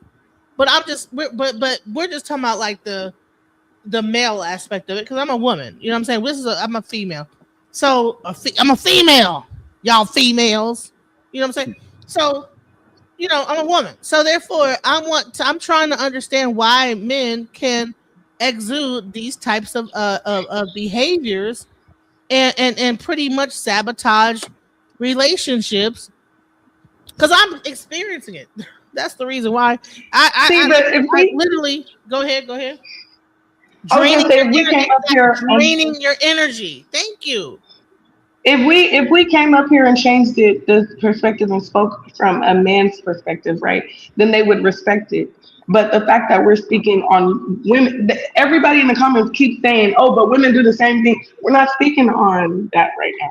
We're speaking on what we're speaking on. This is the topic, and can you stay on topic? That shows the maturity level right there. You keep trying to compare the two. We're not talking about that. We're talking about when we went live. The live was about men, hypersexual men, jealousy, and where it's rooted. Thank you. And we do pick better men. This is called a story where we're speaking on men that were jealous and our experiences with them. I'm not even in a relationship, nor am I interested in dating right now. Because that's what will happen when a guy drains. Listen, Angel. Listen, when you go through that, it makes you just want to just quit. When you go through that type of a situation, when a man does that, it makes you like, I'm good. I'm let me just chill. I don't even need. It makes you like that when you don't. When you don't know what the issue is, it makes you. I know what the issue is. That man was jealous of me. Whether you guys, you know what I'm saying? I don't have to tell the whole. Like, I'm speaking on a man that I experienced in my life that was jealous of me because that's what we were speaking on. And that so happened to be a man that I brought into my business, and I spoke on that, right? Moving forward, though, like I said, standing on your boundaries. When you place boundaries, when there's boundaries in place, and you stand on them, that eliminates a group of men. So I'm not saying that's a current issue in my life. That is not a current issue in my life, right? What I'm speaking on is men that are jealous of their woman. I think that when you go on social media, people just it's kind of like the man in the comments saying, "Oh, why would I be jealous? I don't know why you would be jealous." We're not speaking on you directly, Taz. We don't know you, right? Hit dogs We're holler. speaking on men that are right. Exactly. That's why I say he's part of the problem. He told on himself without even knowing that he was telling on himself. Right. So are you married? I'm not good. I want love and I keep looking for it. Okay. We'll continue to look for it. What we're saying is don't exhibit these qualities that these other men are doing and you will be fine. When a woman is feeding into you, pouring into you, doing all these things, don't do these specific things and your relationship will be fine. And when you do those things, that is jealousy. That's all we're saying. Period. You know? And if you don't mind, I can speak towards the hypersexuality. I've been there in my younger years and not knowing that it was a detriment. It was me doing my best to keep my woman satisfied, at least in my thinking, not realizing that I was doing good. I mean, I provided, I love children, but for some men, especially when they got super attractive women, there's a fear of losing them, and that fear can be overwhelming. I mean, sometimes it can make a fella not even go to work and get paid because they worrying about, who's looking at their woman, who might be knocking at their door. And I'm speaking particularly when I was in the South, particularly South Carolina. And South Carolina is a state with the most domestic violence out of all this world was. I'm sorry, I don't mean to interrupt. Battlezone, your video is not connected. You have to either leave and come back. Battlezone in the back. The reason why I can't bring you up is because your video isn't connected. I can't even hit the button. But I'm sorry, keep going. Yes, I was just speaking about South Carolina at the time I'm speaking of was the state with the most domestic violence. Brothers really love their women's there, and sometimes to the point of being abusive with it. And they were a lot. I don't know why the words escaping me for that feeling that not necessarily jealousy, something like that. But yeah, and when you got somebody who you love and that's special, it can bring on some crazy thinking. But fellas have to be consistent, and I had to learn no matter what, you got to go get paid. You can't bodyguard nobody on the job while they home. You just can't do it, and get that out your mind and know the kind of person you're dealing with. You got a decent woman. She's a decent woman until proven otherwise, but you just can't invent thoughts and make them facts. So yeah, I definitely don't have all the answers, but yeah, I used to try to do everything I can, and a lot of it was unnecessary. Can I ask you a question, James? In your younger days, right, as you were speaking in your younger days, right, have you ever been in a situation where you were insecure? That's the word I was looking for, and it was escaping me. That's basically what I was in a lot of instances. Okay, for instance, the way you ladies describe yourselves, that's going to bring on automatic insecurity in a man's mind. Now, what degree that he What? allows? Wait, hold on. I'm sorry. Hold on. Right. No. Right. I'm saying, Listen can to you what I'm saying. elaborate? Yes, when you look good and you know other men desire you the same way that I desire you, it can bring on that it can bring that feeling upon you, but you have to fight it. There's nothing you can do. If you banging like that, you banging like that. I mean, whatever you put on, if it shows like that, it shows like that, and there's nothing you can do with it. And just like some dudes, they like the super pretty women. They don't have to have nobody, but just because they're pretty, they mad because people look at them. There's nothing you can do about nobody looking at your woman to see outside. But why do they get mad at the woman though? Right. Because But wait. I want to follow with what he's saying, Sir James. You said that can bring on those insecurities, right?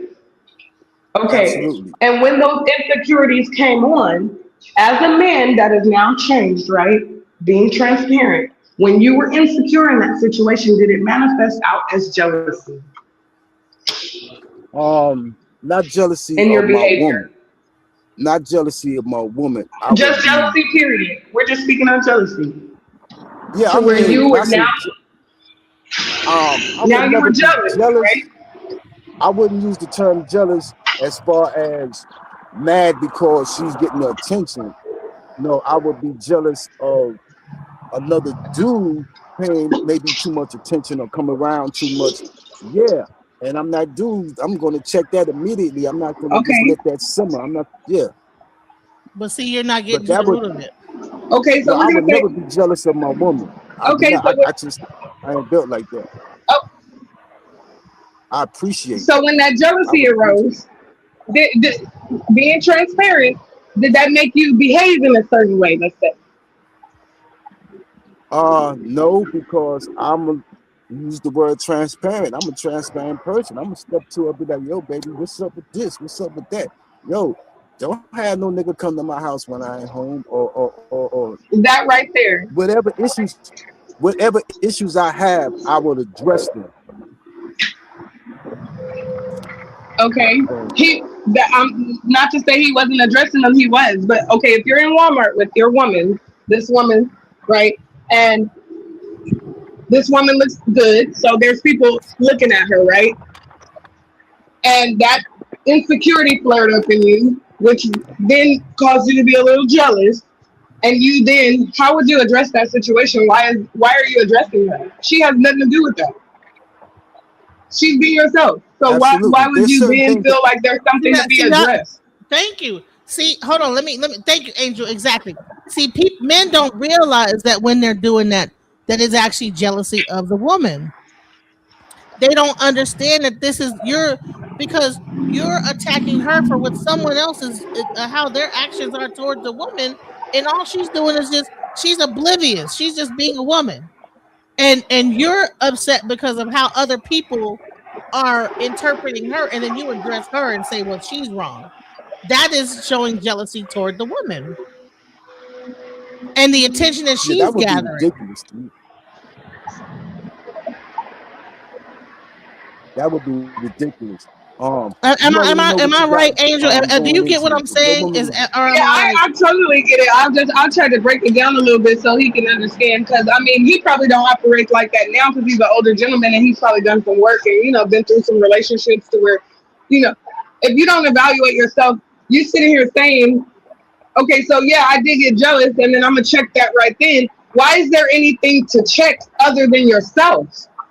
That's who should be getting. You should go look in the mirror and check yourself for those feelings that are arising in you, because there's a reason why those feelings are arising in you, because you knew what you were getting into when you started dating that woman. Because what you found attractive, there's going to be many others that find attractive.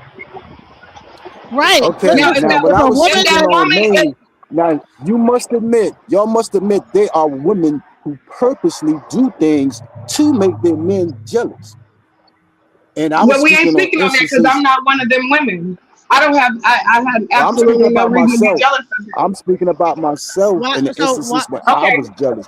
I'm not gonna be jealous of you because you look good and people looking at you. That's just comes with why would a being woman? with you. Why would a But if woman? you are giving some, I'm sorry. Go ahead.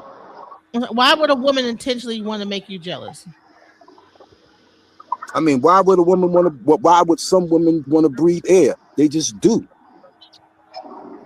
That's not the answer to the question. No, Like, wait, My let point is me, this. okay, let me go from a different angle, James. Let me go from a different angle.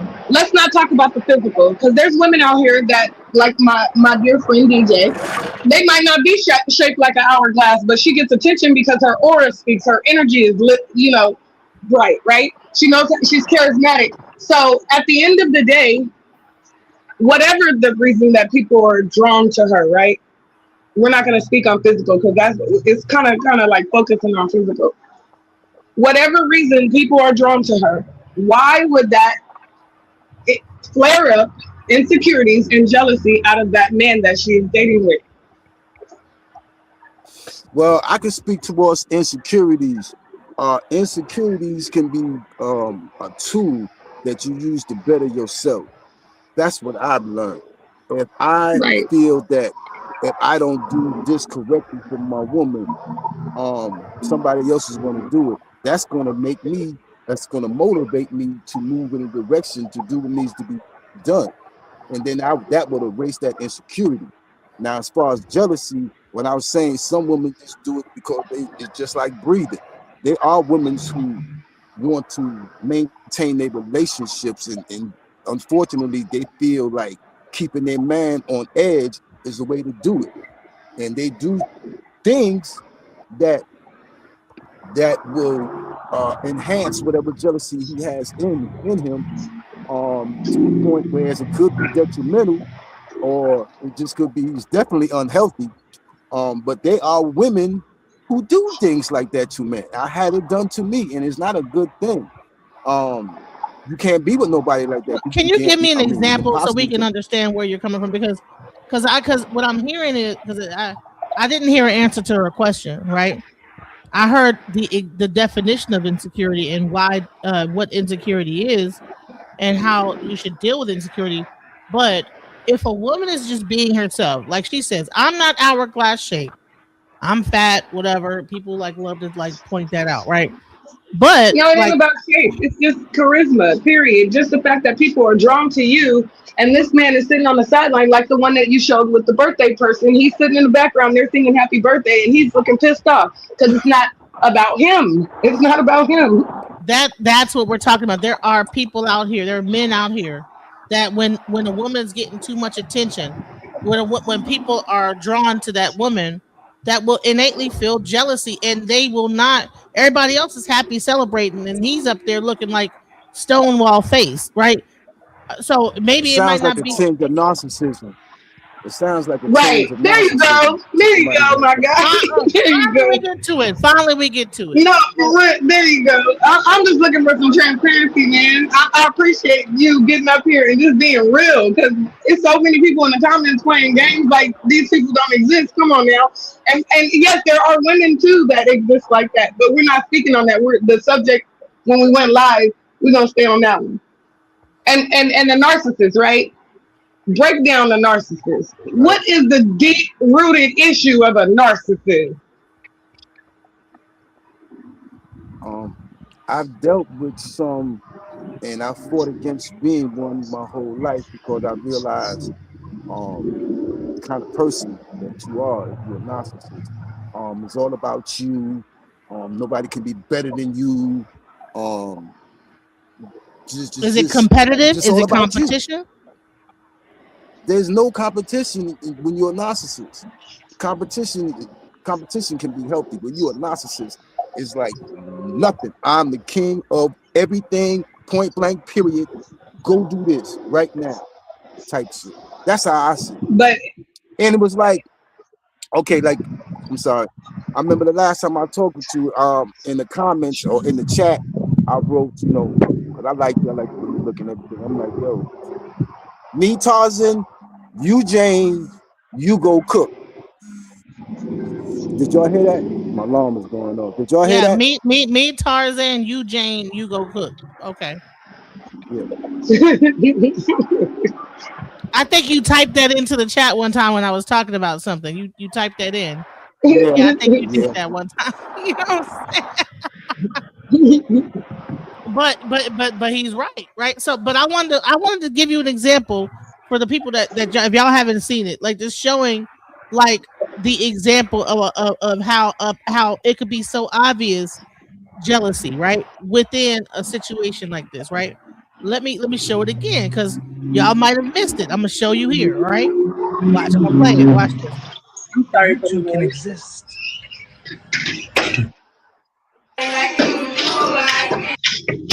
Now they're singing a song. It's her birthday. You see this? Can y'all see that? Can y'all see this? It's her birthday, right, guys? Now she's smiling and happy. Everybody's singing. This dude's sitting up there looking like stank face. Okay.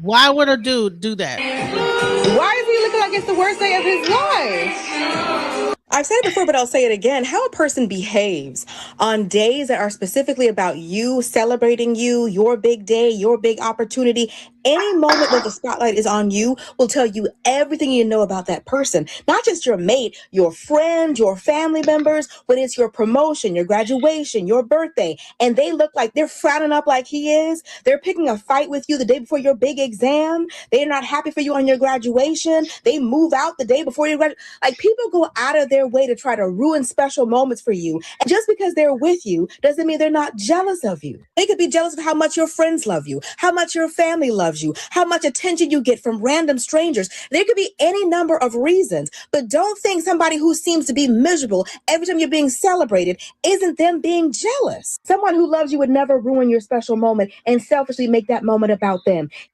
You know what I'm saying? Because you already know that once they left that thing and he looking all stupid and all fucked up while they're singing, that the whole conversation wasn't on him after they all left the party. So it's like you intentionally do this to draw attention to yourself being an asshole. And meanwhile, now the conversation is not about how great of a time we had, but why was this nigga looking like a fucking asshole at the party? Barack Drama says he has to go, so I wanted to at least let him give some final thoughts on his way out the door. Go ahead, Barack. You there? You there, Barack? Or maybe he just stepped away from the thing. But yeah, like why would a person do that? So when we talk about jealousy, people think jealousy as in, I wish whatever or whatever. No, he probably was mad because he never had people singing to him. His birthday passed, nobody gave a Father's Day passed, no one cared. Who knows?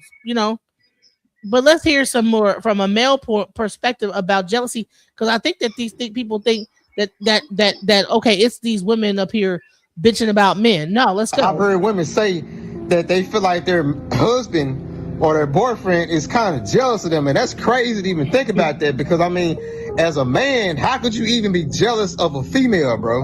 Like, women don't have to go through the same type of stuff that we got to go through, but for a man to be jealous of a woman, bro, like in the workplace, a man could be jealous of a woman because this woman got the job position that he wanted, or just anything. And even like in a relationship or a marriage, a man could potentially be jealous of his girlfriend or wife because she has a better career than him and she's making more money than him. She has a better personality than him.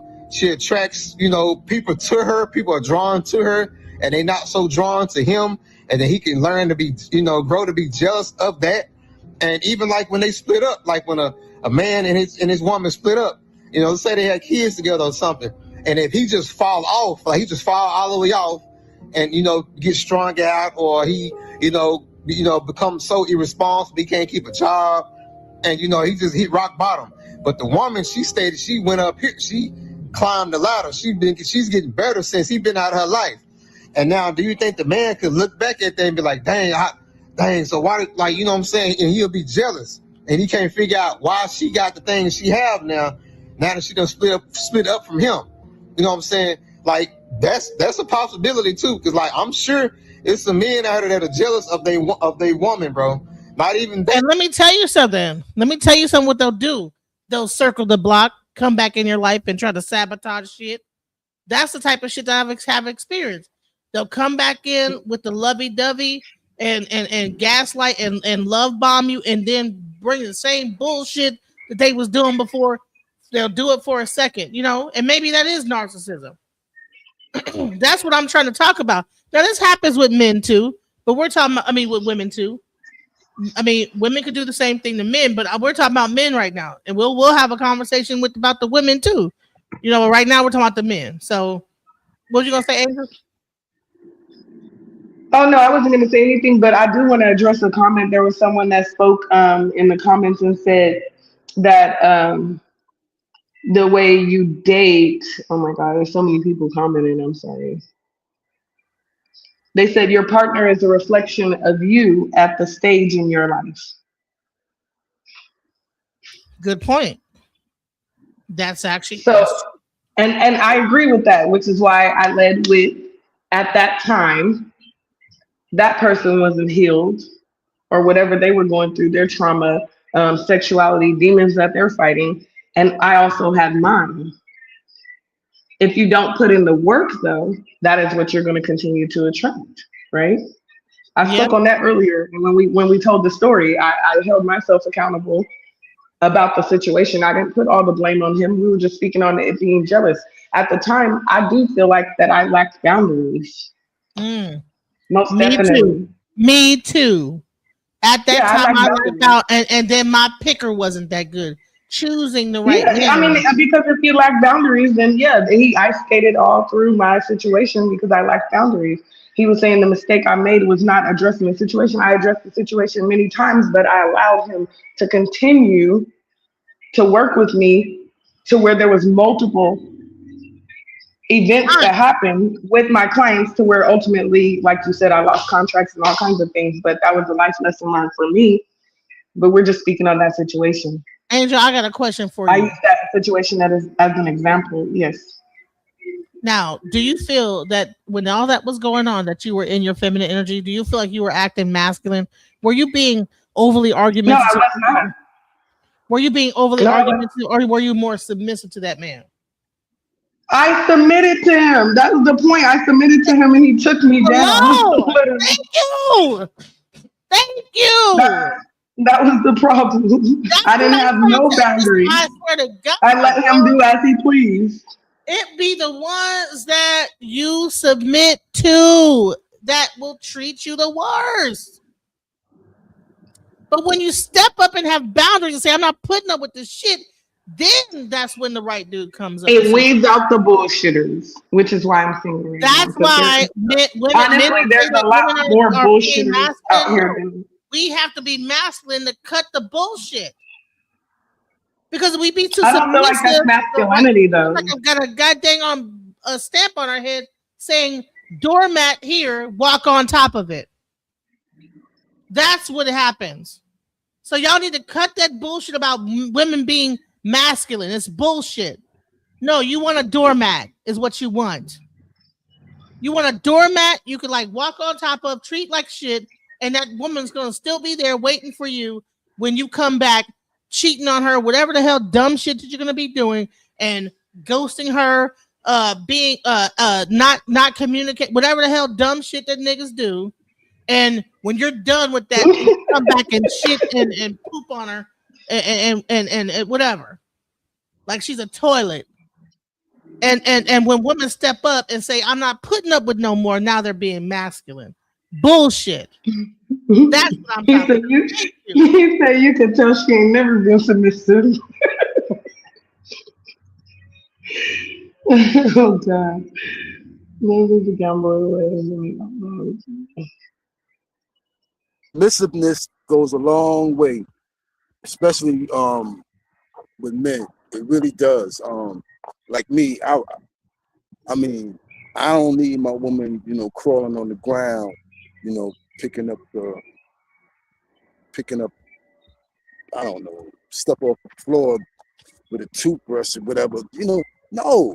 But there comes a time when even if you are the breadwinner, even if you are making more money than him in a relationship, this comes a point where it's me, Taz, and you, Jane, and you gotta rock with it.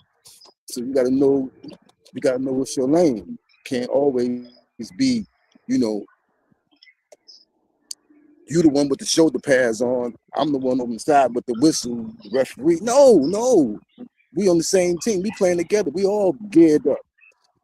So yeah, there comes a time that, and I know it's a delicate balance that would have to be made, particularly if you are a woman who's, let's say, employing your man, that it's a delicate balance, and he got to be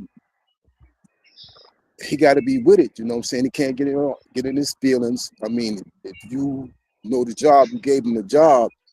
Is your company. He gotta know you know more than him. You can't just come in there after 2 days and try to exert what you might do at home on the job. Now it's time to fall back and listen and learn.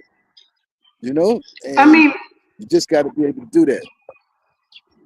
well, James, I wouldn't say I knew more than him because he was intelligent, so, and that was the whole reason why I even offered the position to him, is because we had many conversations and he was highly intelligent. He knew how to, I wouldn't say he knew how to run a business, but he definitely knew Nuances.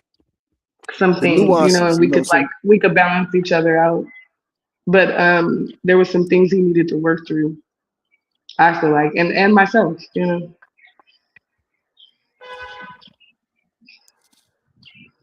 Yeah. I can tell any fella, any man that, you're gonna always be able to learn something, saying if you have an open mind, and there's always something to learn. You're just not gonna get it all. You gotta be susceptible to getting it. And you can't pick and choose who it might come from.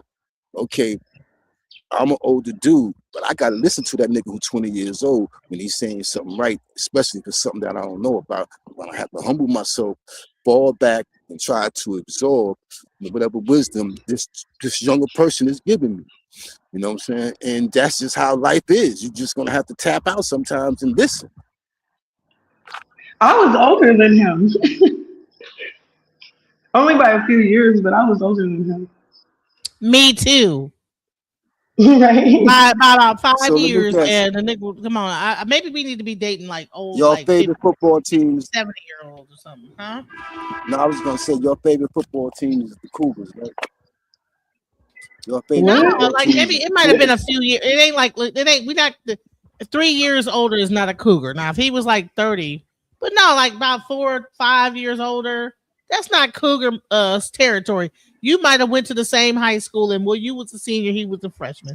That's not cougar territory. Right. He was a very jealous person. I mean, period, point blank. I don't care trying what to the make so crowd is much. saying. He was jealous. He was jealous. Man, bump that. Yes, exactly. He was. Let's keep talking about. What y'all think? If we And look, if prime example. I was gonna say, if I put his behavior on a woman that was a female friend, I would have said that woman was jealous. So at the end of the day, he was jealous. He was a man, so it was uncharted territory, but he was definitely jealous. All right, now check this out, y'all. Watch this. Got the things she have now that she done split up from him. You know what I'm saying? Like that's a possibility too, because like I'm sure it's some men out there that are jealous of they woman, bro. Not even they woman, but women. Period. They jealous of them, and that's crazy to even think about that, bro. 'Cause like I said, like how you we don't even got to go through the same stuff, bro. Like what y'all think? And these two are a prime example of why people tell women do not date down financially, especially if you earn significantly more than that man. This man has been harboring a lot of resentment while participating in financial infidelity with Yasmin. He is complaining about how in his culture, he needs to make more money than this woman. But when he met her, she was making more money than him, which leads me to want to have a bigger conversation about financial infidelity. He was amassing a large amount of debt and lying to her about how much debt he was actually in. And the entire premise of the relationship so far, from what I've seen, is that she is paying more than her fair share of the household expenses and covering items for their children just so he can pay off his debt. The entire time he is still accruing more debt. And that's because he doesn't have to worry about taking care of his children. He doesn't have to worry about paying for rent because she's got it. And I think that he is absolutely using her, but using this, oh, in my culture, I'm supposed to be making more money. Then go out and make more fucking money. But because he knows that she's going to take care of things, that's why he's able to still do this. She's like, he is buying lavish items, and I'm over here paying 70% and struggling with the kids. And go to find out, he's been lying to her for some time that he is working. He was laid off from what it seems like, and he is still spending as if he has an income coming in, and he did not disclose it to her until this very moment. I feel like that is a very narcissistic thing to do, and she needs to leave this man before he ruins her financially the way he has ruined himself, because he clearly has no financial discipline. Somebody please tell me that it's not really grown ass men out here that are jealous of grown women. Like, this is really a topic. Now, on a normal pretense, I would think this topic is straight foolishness, but I gotta think outside of myself, because me normally thinking as myself, I wouldn't say I would ever get jealous of a woman regardless of the situation, but there are actually literally men that walk this earth that are jealous of women and the opportunities that they get, or maybe just even of the bag that they got, or how they look. There's grown men that actually are jealous of women, and it's scary to think about. Like, how could you be jealous of anything that a woman got, knowing that you're a grown man and you're naturally gifted physically more than a woman, sometimes even more logically smart, so you can accomplish different things on your own agenda. But a lot of men are just lazy, I guess, and they don't take it upon themselves to educate themselves. And that's the big problem, because women are naturally more educated than men. This is a well-known fact. When you're more educated, you speak better, you present yourself better in a better manner. Outside of relationship talk, just in professional setting, you're going to get more opportunities and better jobs and better career paths naturally. And then, you know, women are naturally the gender that looks better on top of that. So looks wise, they're going to get better opportunities. And I guess a lot of men are jealous of that because of how quick a woman could blow up. I mean, you can even look at it on social media. It don't take a woman long, especially if you're a good, attractive looking woman that got something going on for yourself, and let you not have brains on top of that. Then yeah, you can accomplish some shit. And I can see how a lot of insecure men would get jealous of that. But that's creepy to me, bro. Just know as a woman that there's grown men out here that have disguised themselves or whatever they got to disguise themselves as just to get into your life, just to destroy what you got going on, because they are secretly jealous of what you got going on. What the Or fuck? maybe a light in you that they could see something special that you might not even see yet in yourself. And they don't want that shit to manifest. So they do whatever it takes to add toxicity or keep you off your motherfucking rocker. Whatever it may happen to be, bro, pay attention to that. Because there are men out here that walk this earth that are jealous of women, and we can see it in the crimes perpetuated against women from men alone. But just keep that third eye open for real. So if another man is willing to admit, you know what I'm saying, that there is a such thing as a jealous man that could be jealous of women based on the opportunities that come. And then people love to hate Shira 7, but she talks about the same thing. Let's go. Are very jealous of the attention women get, because with that attention, life is easier, life is less expensive, and a lot of women are catered to, while men are expected to be men. And so the same way that women look and scroll through Instagram at other women and their bodies and this and that, and compare themselves to women, and how they wish they could be, you know, living that lifestyle or looking like that woman, or wish they had, you know, that person's look or whatever. Men do the same thing, except with women versus men. So a lot of these men who don't know how to get up and go get money or get a career or get a life, instead of focusing on that, they focus on women and they get upset with them. So they're literally comparing themselves as men to women, not to other men. This is where the problem is. Hello. So let's talk about that. There's men that will be watching your DMs, watching what you're doing, watching your lifestyle, and then they will try to insert themselves into your life and then bring that jealousy into your life. That's another thing. They go into, then they try to contact you, and the next thing you know, you're in a relationship with them. They've been watching you the whole time like a stalker. And they try to get into Listen, women get stuck. They get portrayed. Listen, men aren't men predatory? Don't they prey on not prey, but don't they like like a hunter, hunting women? Or you find that woman, she's doing her thing or whatever, you get into her life and then you just wreak havoc in her life. Come on. This is a real thing that happens. So we have to like be real about what's really happening. You want to know if a man is jealous of you or not? If he gets mad every time you receive a compliment out in public, or he says things like, oh, why do they always compliment you and they don't compliment me? He is jealous of you. He's very jealous of how beautiful you are. He knows how beautiful you are. He knows that you're going to receive. Why would a man get with a beautiful woman and then get jealous of her? This is what we're saying. This exists. Now I'm going to flip the conversation to another subject. And we're gonna start talking about the next subject, which is because I think we pretty much we beat this subject into the ground. Yes, men can be jealous of women. Let's not play and pretend like that does not exist. Okay. Now let's get into hypersexuality, because I believe that, like I said, when we get really into the whole thing, there is an aspect of hypersexuality in men. Let's go. Give me some coochie, give me some coochie, give me some coochie. Trying to invite me back to his place, and I said no. So I ended up at my house, at home, with my seafood. I ate my seafood. And peep this. That dude will be a dude talking about she used me to eat food. No, she just didn't want to fuck on the first date. Some of you men are hypersexual, and it's so uncomfortable and disrespectful. Men be really out here trying to lie and act like they're not obsessed with sex. They're not obsessed with trying to sleep with the woman as fast as they possibly can. As many women as they possibly can. I just think it's so funny. Not that like they're doing that, just that they're lying about it. Every day, I feel like I run into a new group of men trying to lie and be like, no, men ain't like that. No, them just the men you know. What kind of dudes you around? Men ain't actually that bad. And I'm sitting there like, when did they update the new model of niggas? Because ever since I was a kid, ever since I can remember, men just been lusting after women. Even when they end up married to a woman, they was lusting after to begin with. You know what I'm saying? Like, I just think it's crazy.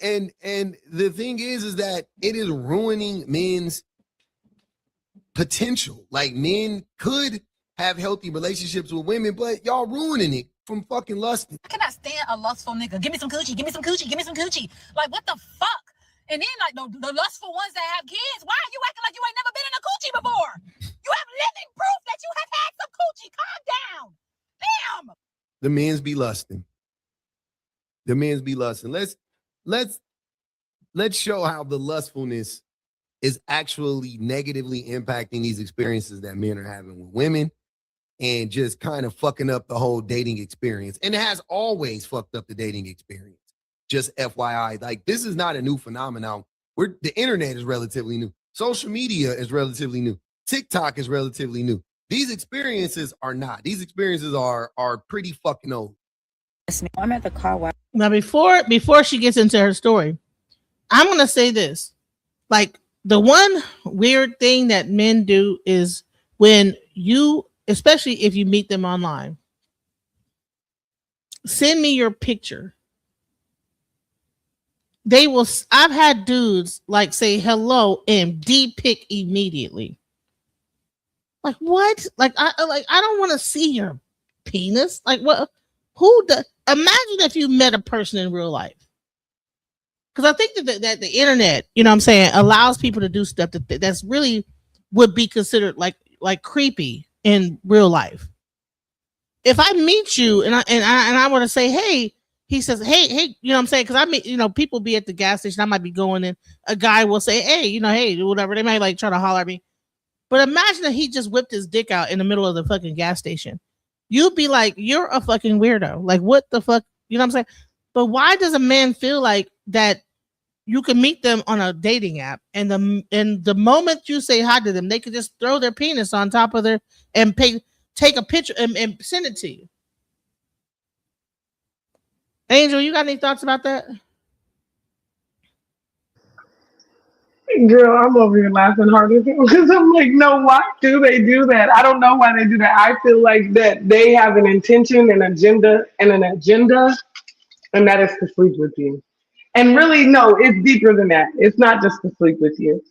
Whatever their agenda truly is, which is some 9 times out of 10 narcissistic, jealous, insecurities, is deeper rooted, and they have an agenda. They want to come get in, see what you got going, so they can either get in where they fit in or take you down.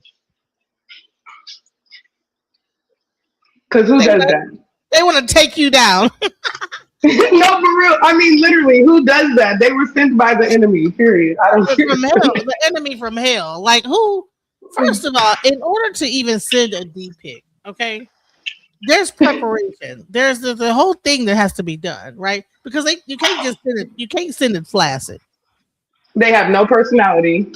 And they have no conversation. Like, period. So we're just gonna get straight to the point, and I'm gonna dick pic you. Right. I've had a person called Sir Jax-a-lot. His name was not that when I saw him on the dating app. It was a regular name. But the moment he started being nice, whatever, okay, cool. The moment I gave him my phone number, he said, hey, and immediate video of him jaying off. And it was the most like pornographic, and I don't watch porn, by the way. It was so pornographic. And I was like, oh my God. Now I did watch the whole thing because hell, you'd have to see it through. But gotta see it through. Gotta see the whole Speaking of that, I have an example. You remember your homeboy, your friend. Right. You know who I'm talking about, right? He did the same thing. Remember, he was like, oh, Angel, I want to talk to you. And then we got on the link. We're all three on the line talking, having a conversation about nothing sexually related, nothing like that. And he's backdoor sending me on a private chat videos of him sleeping with women, his penis, all kinds of stuff. And I'm like, what is wrong with your homeboy? Man, listen, let me just give you guys a clue. A woman does not want to see a video of you. Do you want to see? Imagine if a woman, you're talking to them and they send you a woman of her getting screwed by another dude. But men will send actual images of them sleeping with another woman. So I don't know what they think it's going to turn you on. It's like, I don't want to see no picture of you sleep with another woman. Men do this. Men will literally send you a picture of them screwing another woman. Then when I rejected it, what did he do? He immediately started being an asshole, trolling, and being jealous of me, trying to down talk me, shame me online. He's going to different podcasts talking about me, when ultimately his whole agenda was to try and get me to be one of his wives. Insanity, guys. It's insanity. So let's get into this because men love to like talk about how women are hoes, but let's talk about men and they hoe. Ho ho ho ho ho. Like it's Merry Christmas. I'm minding my business like I normally am, and this man approaches me, and he started out, I guess, with a little joke or whatever, talking about they said that you took all the towels, blah blah blah. And from there, we're talking, we laughing a little bit.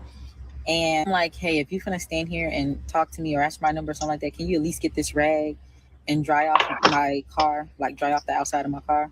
He said, oh yeah, of course, I got you. He grabs the rag and he's washing outside of my car. And then after he finished that, he was like, what you got planned for the rest of the day? And I was like, I don't have nothing planned for the rest of the day. It was like, oh, did you eat yet? Actually, I didn't eat yet. It's like, do you like seafood? I love seafood. He said, okay, bet. Like, can I take you out to eat? Do you want to go out to eat? Ask me where I'm on my way to right now. But let me show y'all the outfit.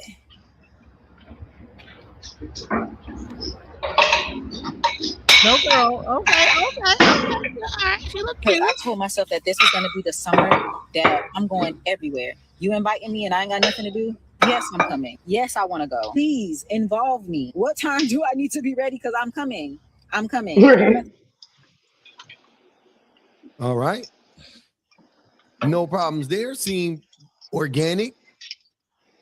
See, you asked her out on a date. He didn't go cheap. He didn't try to take her to a coffee house, which in all honesty, in that moment, it probably would have been appropriate in that, you know what I'm saying? Like just meeting somebody, nothing being planned, just off the top, like, hey, let's go grab a cup of coffee and hang out. You know what I'm saying? Like, I think that would have been fair.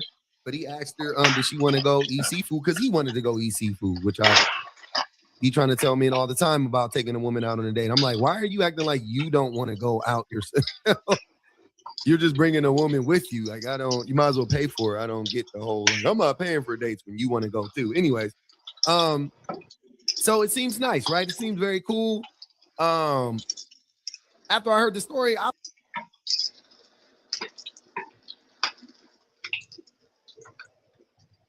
I'm talking on mute. Like, I'm sure. Okay, I'm like, what's going on? I'm sure that this date went to hell and back, but because he about to go into what happened after she came there with her beautiful. She looks very nice, very beautiful. Now most men say, "Well, you got the little tight outfit on. Oh, you look like a hoe." Ugh. Shut up.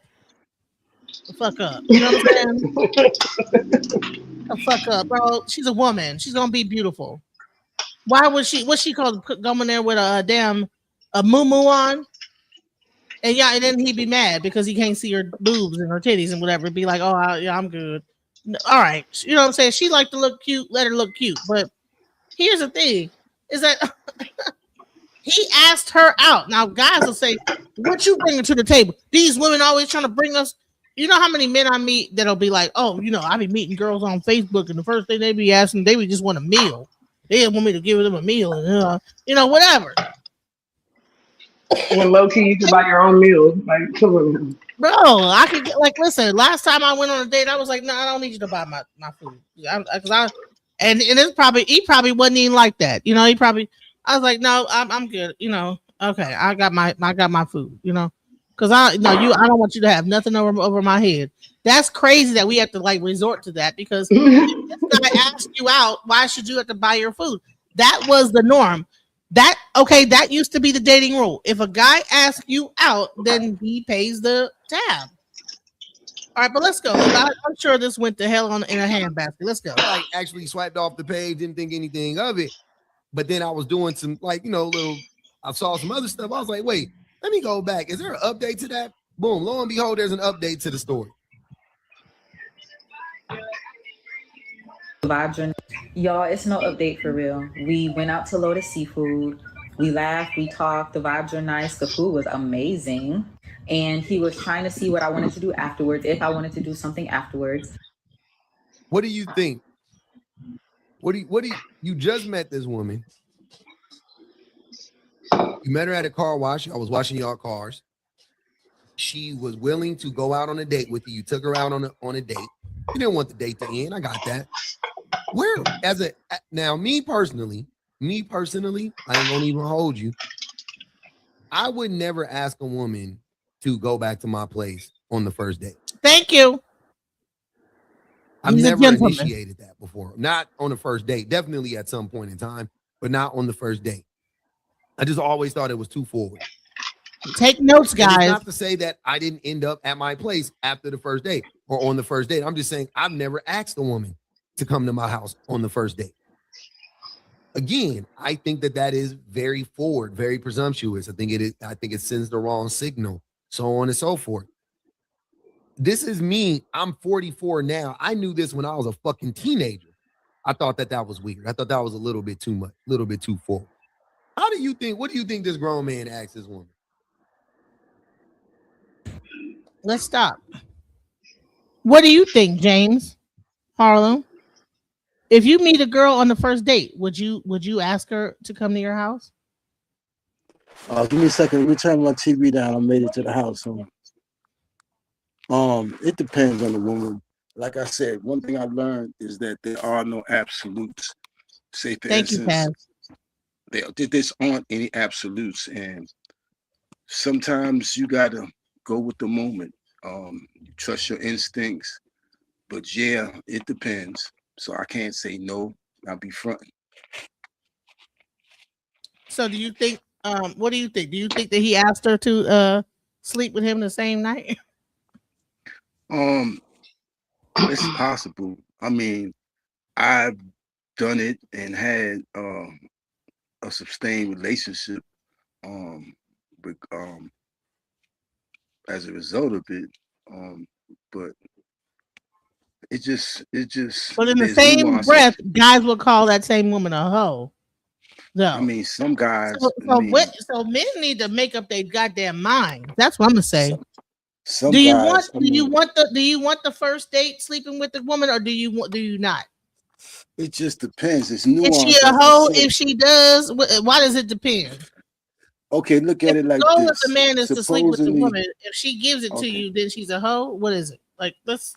Well, there are times in my life when I was unfortunate and I didn't have a woman in my life that I desired to be with, and went several months without it, and became sex starved.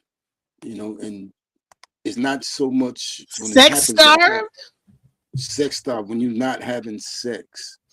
Love is one thing, but sex starved. Sex starved. And then if you meet someone who's in a similar position, and you guys express the same kind of feelings, and you still connect with them regardless of the sex starved or being without sex, and you just want to do that. I mean, hopefully it's protection involved, because you don't know the person. Hello, like that's the thing. Go ahead, Angel, because my thing is, first of all, that's a big red flag for me, because first of all, I'm even gonna feel like you're the problem, because why would you want me, not saying I'm on that, but why would you want me at your house or even to know where you live and we just met each other? You don't know who I am, how I'm coming. Yeah, I don't even want nobody to know where I live for a while. Like let's get to know each other. How about that? It's nuance, and what I've learned is, and I used the term before and I use it again, there are no absolutes, because you may be denying yourself something that's meant for you, trying to be an absolutist about it. You just have to trust your instincts, be intelligent as you can about it, but to be honest with yourselves. For instance, I think I was going to go. Stop. If you meet a woman for the first time, and you're attracted to her, you're gonna want to fuck her. Yes. Especially if you guys are vibing. So you meet this person for the first time, and you sleep with her the same night. Are you really red flags? You knowing where I live, you touching my body, like I don't even like. You could have something, like I don't know how you get down in your real life. Like I don't know. That's too much. All these like panels will talk about how what I'm saying women are hoes, but something. Come on now. Men need to up their game as far as not wanting to sleep with every woman. Like, yeah, you might want to sleep with her, but having some self-control. Because then they'll say you're a hoe. But there's certain women that probably will do that. They'll meet you on the first night and they'll give it up the first night. And you guys might be vibing and she just might go with the flow. But then you meet a woman like me that's gonna make you wait. Because I'm not jumping in bed with you. You're gonna have to we gotta build up some trust. I don't really trust nobody like that. Let's take a test. Let me see your paperwork. All that goes with me. Absolutely. Medical records, everything. But then they say something wrong with you. Right. As I said before, I'm keeping it a buck. It is nuanced, because what is nuance with a man over top of a woman? Man, I'm sorry. Y'all are men don't have situational awareness. Not all men are going to say what I just said. They're not going to keep it honest, or they might not even investigate that part of themselves. There are sometimes, I remember a lyrics to a song, I think Jamie Foxx had sung it. He said, "When I first saw you, I said to myself, there go my dream." And there are some people who just might make you feel like that. And everything you might think you would do or whatever parameters that you built up, them shit's gonna just collapse because that individual, you just feeling like that. And I'm not saying everybody's gonna be like that, or you're gonna feel that way towards everybody. But when I say they are no, I mean it's nuanced. That's just what I mean. There's Are you some still people, with the girl that you had that one night stand with? I had several one night stands, and See? I was fortunate. See? I was fortunate. See? Hello? Yeah. You understand what I'm saying? That's the problem. See, everybody want to blame it on the woman, but the thing is that it's a two-way street. Like, men need to value themselves long enough to know that relationship is not going to last too long, and it's some bullshit, and you're wasting your energy and time. And women need to understand not to give it up. But I see all these different panels talking about how women are hoes and this, that, the other, and body count. But the men are contributing to the body count because at the moment y'all might be feeling each other. Y'all want to go and do some old stupid ass shit first night. But then that woman's a hoe when she get done and you get to walk away and you clean. That's bullshit. Y'all both was involved. Women, listen, women need to close their damn legs and men do too. Men need to have more self-control. Women need to close their legs. And y'all need to like vet these men. That's why the damn STDs are up like this right now as it is. I mean, we ain't gonna act like we too good, but you know, it comes growth. I mean, everybody's done some things that they probably aren't doing today. I'm pretty sure. But yes, moving different. Why would you go to somebody's house the first day you meet them? Both parties. And why would you sleep with a person the first time you meet them? Kiss them, any of that. Oh, because that's your agenda. You clearly are not looking for anything in depth, anything deep. I mean, how could you have something deep? You've already gotten deep in her vagina. What else is there? What else is there to figure out after that? Like once you've gotten deep in that level, and now you're gonna start figuring out who the person is, you're backwards. So here's the thing: we're doing shit backwards. You're doing shit ass backwards. Meet the woman, get into her vagina, then figure out who she is, and then wonder why the woman don't work, the relationship don't work. And then you're on the red pill panels like these women are hoes. They always trying to get my money, whatever. Well, you could have figured that out before you even slept with her, and you would have saved your ass a whole bunch of heartbreak. A lot of these men are hurt because they didn't fuck the girl, they liked her pussy, and then they found out she was a gold digger and wanted money out of her, but they still want to fuck her. And what's really going on is they mad because they don't have the money to maintain that relationship with that woman that they found off of fucking whatever website that really want the money. A lot of these women that's like coming as really to sleep with you really quick like that are hoes and prostitutes. Do you understand that there's women that actually be like, will start to like if you gotta like vet the woman, like understand they'll probably listen. I've heard stories of men getting on these dates because I like talk to dudes on dating apps. I don't really date them like that. I like be talking to them, and they'll be like, "Yeah, I was talking to a girl, and I went to dinner with her, and then like about a week later, she started asking me for like money. Like, can I send her $50? Well, if you would never listen, he probably didn't screw her that night. But if he would have screwed her that night, then she'd be a gold digger.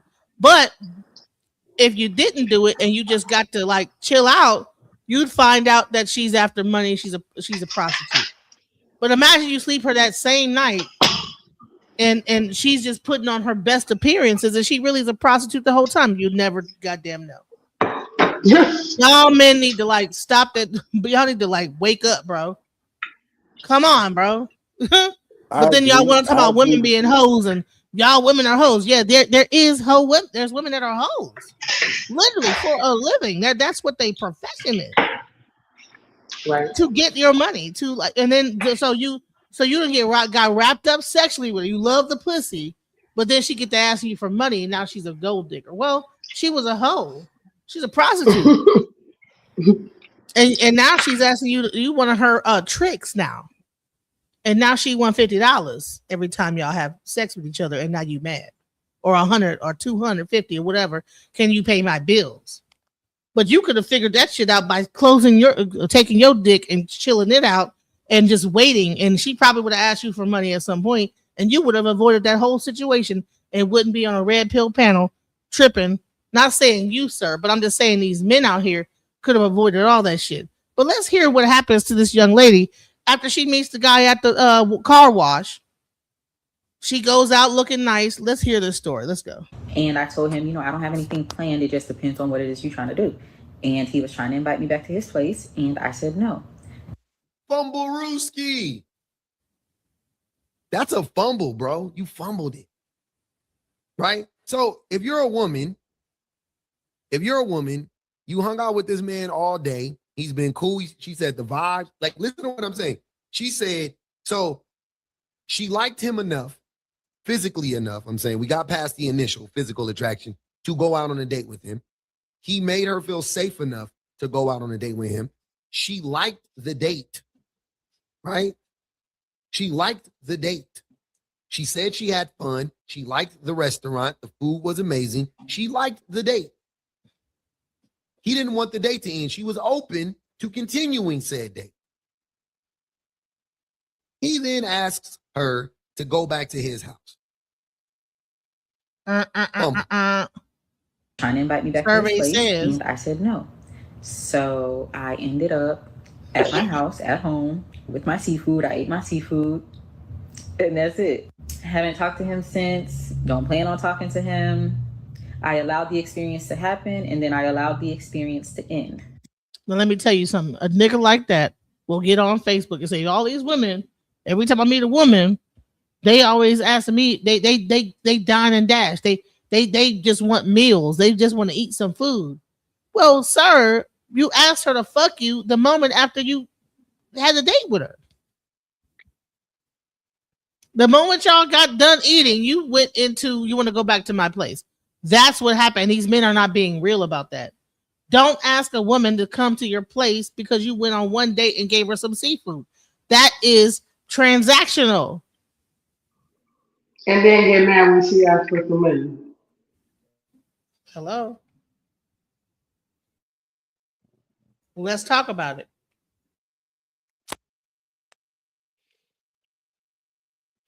Yeah, it's nuanced. Me personally, if I take somebody out, there's no real expectations on the first night or even several nights. It just depends on how that person or how we react to each other. Sometimes you just in that point in your life at that time, whereas you come to the same agreement that, okay, yeah, I need some love in the night, you need some love in the night. I ain't had nothing about you, ain't had nothing. Let's be safe, let's do this. This is part of human nature that's unavoidable, but it can be detrimental. It can be detrimental because, as was stated before, sometimes it takes a while to really know somebody, and you might not like what you find out about them in time. Then it might be too late. It's a definite gamble. So I just don't have all the answers. What I can say that it's just nuance.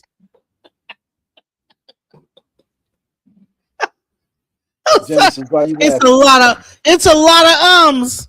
It's a lot of ums, honey. Because I try to be careful what I say because I'm saying what I say from my heart, and I don't want to. I get it, but yeah, no. Hey, listen, this is a panel. Listen. So Benny Dorn says you should not even set a date with a person unless you have known them and been conversing with them over the phone 30 to 60 days. What do y'all think about that? Now we old. A lot of us are older now, so let's go. I personally went on a date with a guy. Let me leave out my bathroom because it's echoing. I went on a date with a guy and I liked him, but how it came about, our kids were playing basketball together, his son and my son, and on the basketball court.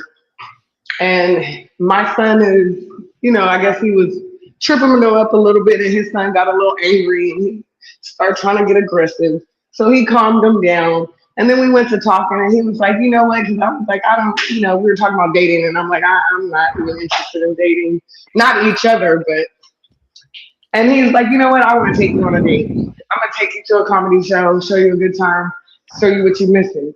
I'm like, I guess, So we go. It was on some friendly stuff, like it wasn't even like about nothing. And then I ended up liking him at the date. And this man, he stood on business, like, no, it wasn't a date like that, so he don't want to talk to me. And I'm like, what? Why? But he asked me, did I think about sleeping with him the first time I seen him? Whoa. And I'm like, in my head, I'm like, hell no. But I don't know why at that time, but I was like, yeah, I did. He was like, you just lying. And he never talked to me again because of that lie, which it was a lie, because I did not think about sleeping with him at all. I don't even know if he was really my type, to be honest. I was trying to get to know him. I didn't even think about that. But fast forward.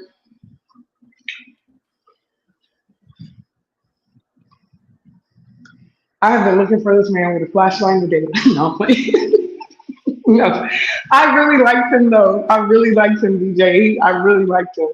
But we went on a date, and we ended up going and eating and stuff, and we parted ways. And I don't know if he got mad because I wouldn't go to his house with him, but he did ask me to come, hang out with him, and I was like, no, sir. Yeah, like I'm not gonna sleep with you the first time that would be you. Like have some. Listen, any women. Let me just talk to the women here, okay? Women, listen. That is very dangerous out here. Okay, you are a woman, a female. Y'all females. Okay. Even if a guy is short, he can overpower you and rape you. So women should not be quick to go to nobody's house or no isolated place the first time you meet a person. That's crazy and it's dangerous and what the fuck? Like, hell no. Be afraid, be very afraid. You never know what this man could, once you're cornered in a situation like this, what could go down. That's good advice. But that's great advice. But the conversation was, you should date everybody and don't settle down and be in a relationship or move in until you've gotten to know that person and it's been a while. Honey, you shouldn't move in unless you're married. I don't believe in moving in and shacking right, up. But I'm saying he was saying that has been. I have shacked up. I'm gonna tell you what. I wish that I would have never done it. It's a fucking waste. As far as the restrictions on how long you wait to date a person or how you should date a person, he was just like, I think you should just date everybody that you're interested in, and you should do it. He told me I should do it expeditiously because we don't have but one life. And just date as many people as I can if I'm really trying to be, find a husband and be married. Just date everybody, basically. Just date. Dating is not that deep. But not having sex, not being in a committed relationship or moving in until there is a commitment. And I totally agree with that. I would say this. Well, the only thing that's dangerous about dating a whole bunch of different dudes going on dates is that the more dudes you date, the odds are that you're gonna run into a fucking lunatic. Yep. So I'm like, instead of dating, we run into those anyway. Right, but I'm saying rather than dating what I do is I phone conversation them to death, and by the time that phone conversation is through, I have figured out after like talking to him for a period of time that this guy is insane. You know what I'm saying? Because they will do some shit that's like, oh hell no. You know what I'm saying? What the fuck? Like, what you you're jacking off? Like what? You know what I'm saying? Or they'll say some shit. We'll get into an argument over something, and I'm like, thank God I did not even go there. You know what I'm saying? Because especially when you have your first argument with a person and you realize how they're unable to control their temper, I'm thanking God that this was not in person. You probably would have like knocked me between the laundromat. So I choose to talk. I will talk. I will have a phone, whole like long ass phone thing before I finally say, okay, let's go out. Now, for the first time, I actually just went out on a date with somebody that I had like met and whatever, and he was cool. You know what I'm saying? But for the most part, for men, I will phone, ET phone home. Because I'm not fixing to go out, because I'm not trying to, hell no. You know Y'all what I'm must saying? be scared in 2026. I ain't scared. I'm gonna go on a date. You ain't never scared. You go on a date. I ain't never scared. I'm gonna go on a date and weave them out from there, period. And enjoy life and experience life and it's whatever. I'm not putting myself at risk because what he don't know is I might be the bigger monster. So at the end of the day, I'm just gonna go on the date, but no strings attached, without my emotions involved in it. Get to know this person in person. I'm looking at you. I'm watching your body language. I'm watching how you treat other people. I'm watching how you treat me. You know what I'm saying? You open the door for me. I mean, it's only so much you can get over the phone. So at the end of the day, I'm gonna go on the date. I'm gonna go on the date and I'm gonna experience the You date. might want to fall back on so much because you got dudes or you got people who you steak. And I know you might be carrying a pistol, some pepper spray, or whatever, but guess what? Don't fuck around and find out. You gonna fuck around and find out going on a date with me on some bullshit. Because my ancestors and my energy gonna let me know if you on some bullshit immediately. So before we even make it to the date, so I'm not worried about that. Women need to like normalize having pistols and having like mace and all that shit like that. You know what I'm saying? Have all that. Have it, because if you're gonna be out these days, you're gonna fuck around and find out. You're gonna fuck around and find out if you on any kind of bullshit with me. No, if you on any kind of BS with me, you're gonna fuck around and find out, and I'm not worried about that. We're gonna go on a date and we're gonna enjoy ourselves. And if it's worth even communicating with you on the phone, because 2026, I'm not even giving people my number. We're gonna talk through some kind of social media link, because after we go on this date, you got any kind of like, if it's not, I'm vetting you, but I like to vet people in person because, like I said, it's so much you could get over the phone. I want to see how you move. Period. Yeah, right. You're right. You're right about and that. If you on that BS, then you can get it. Period. I'm not worried about that. I didn't make it to where I am today to be worried and scary, or even be moving like I'm not scared at all. I don't move in fear. We're gonna go on a date and we're gonna enjoy ourselves, because I'm gonna enjoy myself no matter where I go, no matter who I'm with, and also vet you and decide if I want you in my life or not. Period. If we could build together or not. Because if that's the case, the dude that we were talking about earlier, the jealous one, he was saying all the right things on the phone and all kinds of stuff, but like I said, as soon as we got into a place, he did a switch up. Them demons couldn't stay in. So I want to see what you're talking about. I done withered a lot of storms, so I'm not moving in no fear. I am very much cautious and aware, but I'm definitely not scared. So let's go. You want to go to, you want to do some fun things or whatever the case. You want to go ride a horse. You want to go eat dinner. You want to go, whatever you want to do, let's go do it. You know what I'm saying? And I'm always gonna make sure I got my money, just in case you want to flip and talk about I gotta pay my bill, or you want to flip and talk about anything else. Then I have a ride up out of here, 2.5 seconds, and I'll holler at you. It's a no-go. So you don't get my number, you don't get my address, and you don't get to spend any more time with me. Your access is cut off. That's actually good. That's a good point. You know what I'm saying? Because if you only meet them online and they don't have your phone number, they can't harass you and none of that shit. No, girl, come on now. You know what I just went through. Like, at the end of the day, that online and telephone stuff, I mean, I hear you, but nah. People be wearing triple masks. I need to look at you, because one thing I know is my people ain't gonna lie to me. So when I'm looking at you, I'm gonna see what you even trying not to let me see. I'm gonna see it. That's true. You're right about that. You know what? You 100%. So let's see. So what do you think happened? Let's continue with this story. Let's see what happened. Let's go. I did have a good time though. It was a good time. Y'all, it's And peep this. That dude will be a dude talking about some she used me to eat food. No. Thank you. Just didn't want to fuck you on the first date. She probably would have ended up fucking you later on. Later on down the line. If you just wasn't so goddamn lustful.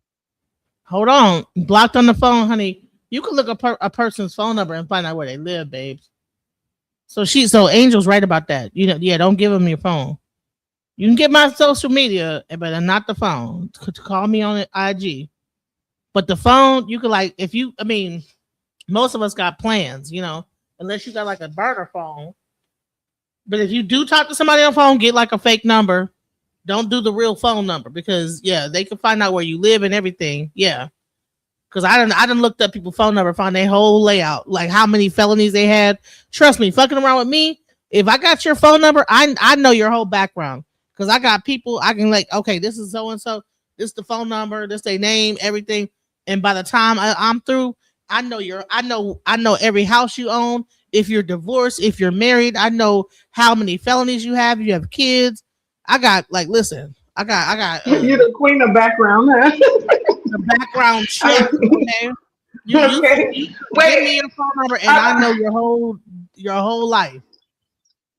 I want to address the comments. I'm just gonna say one thing. Y'all moving on some scary shit in 2026. We are at risk every day that we live. We are at risk when we go grocery shopping and buy some of this fake ass food. Like at the end of the day, you know, you don't have to agree with how I'm moving, but I'm moving like this. You know, I'm just saying, no, I'm not no Tupac hit 'em up and all that other stuff they put in the comments, but definitely I am not on no scary shit. I'm at risk every day that I breathe. And guess what? I'm still living my life, period. I'm gonna live my life. Right. Abe, you know what? Shouts out. You know what? I might go ahead and take on some of your things. Maybe I do need to meet. Like, okay, but I'm gonna tell you what. I done met a few people online. I was like, damn, I'm glad I didn't actually meet you in person, nigga. That you a lunatic. Like, I mean, yeah, that's why you have a phone conversation. But I'm saying, if you decide that you want to move forward, why are you gonna be like, oh, I'm gonna vet you a couple of times on the phone before, because because you could be this, you could be that. A lot of shit can happen. You could walk outside and get hit by a car. At the end of the day, right? I'm not saying just like every person that you meet on the phone or online you meet up with. I don't meet people online and on the phone. So if I'm out and my son is playing basketball and, like how that situation went, yeah, I'm gonna go, boom, we can meet up. Now you start talking about, oh, you want to pick me up from my house? No, I'm gonna meet you there. Send me to Addie. Oh, yo, straight up, I'm gonna meet you there. I'm not. You don't get to know where I live at. Yeah, I'm getting my own vehicle. I'm not gonna say I'm moving just loosely. I'm cautious and aware, but I'm not gonna be like, oh no, I'm not gonna go because I might not have a good time. I'm gonna always have a good time because I'm in my energy. When I go somewhere, whether even if you were to walk out and leave, let's say we go meet up and we're at let's say a little carnival or something, and you decide you want to throw a tantrum and leave. That's not going to shift my energy. I'm going to enjoy this carnival and I'm going to go and go home. You're lost. You dropped the bag. I know what I'm coming with. So it's not shifting nothing for me. And I'm not saying that I'm absolute or right. I'm just saying this is how I'm moving. And I've learned from my lessons. You're not shifting nothing. We're going to go hurry up. The cleanup crew is going to come in and get that out the way before it causes any more damage, and we're gonna keep going. We outside. We were not designed to hide. Like he told me we hiding our pictures. I'm not ever hiding. We were not designed to hide. I'm not gonna hide in the house because I'm scared of how people are moving. I'm just gonna come prepared, aware of my surroundings, aware of what's going on, aware of, I might even have you like, oh, we're gonna meet here, boom, and then I tell you, okay, well, I'll meet you over there by the little Slurpee thing. And I might observe you before I even walk up to the Slurpee thing.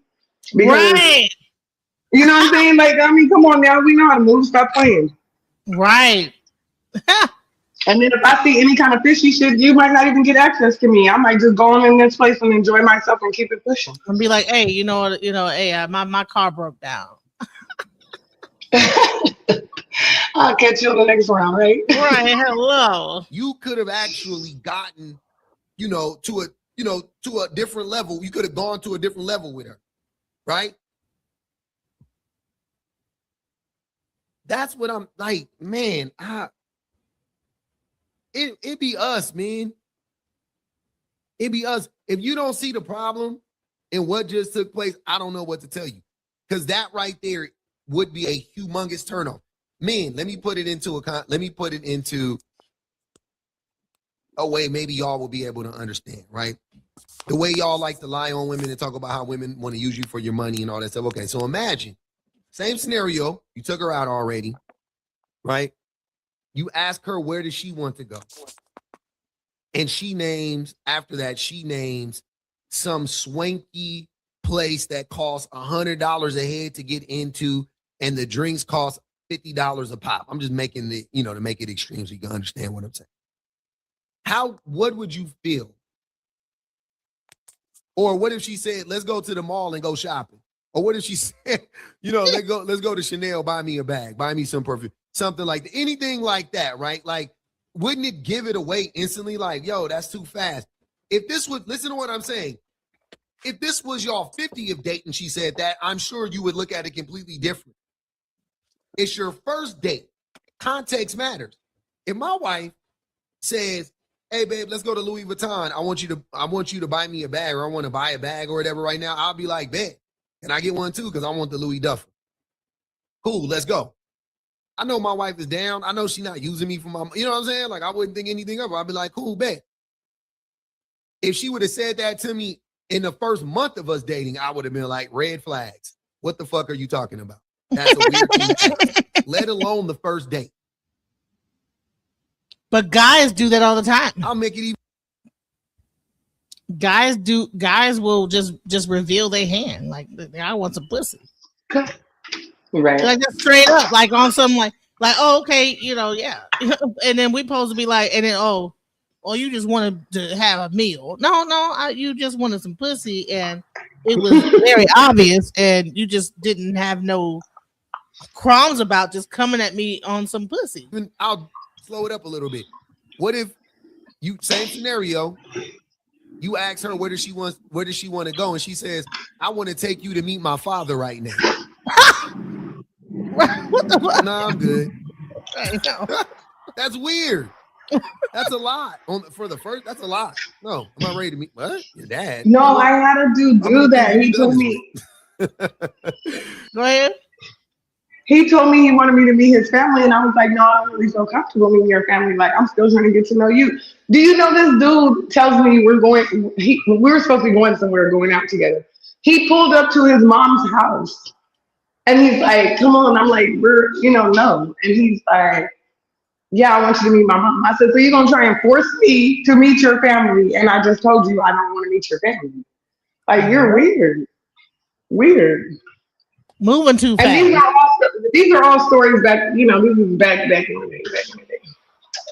Hey, listen, I remember the person that you know that we both know met his mom first date at the casino. The first date. Really? Met his mom on the first date. Yes. Why was she at the casino? That's a anomaly. Right, like the whole thing was weird. Like what kind of? Yeah. So yeah, that was crazy. Y'all be over here worried about body count. I'm over here worried about about a woman inviting me over to meet her daddy too soon. Cause like, what the fuck? Why? That's crazy. How many niggas have you done this with? Introduce him to your father, right? Well, it used to be a thing that you meet the father first before you go on a date. Remember that time frame?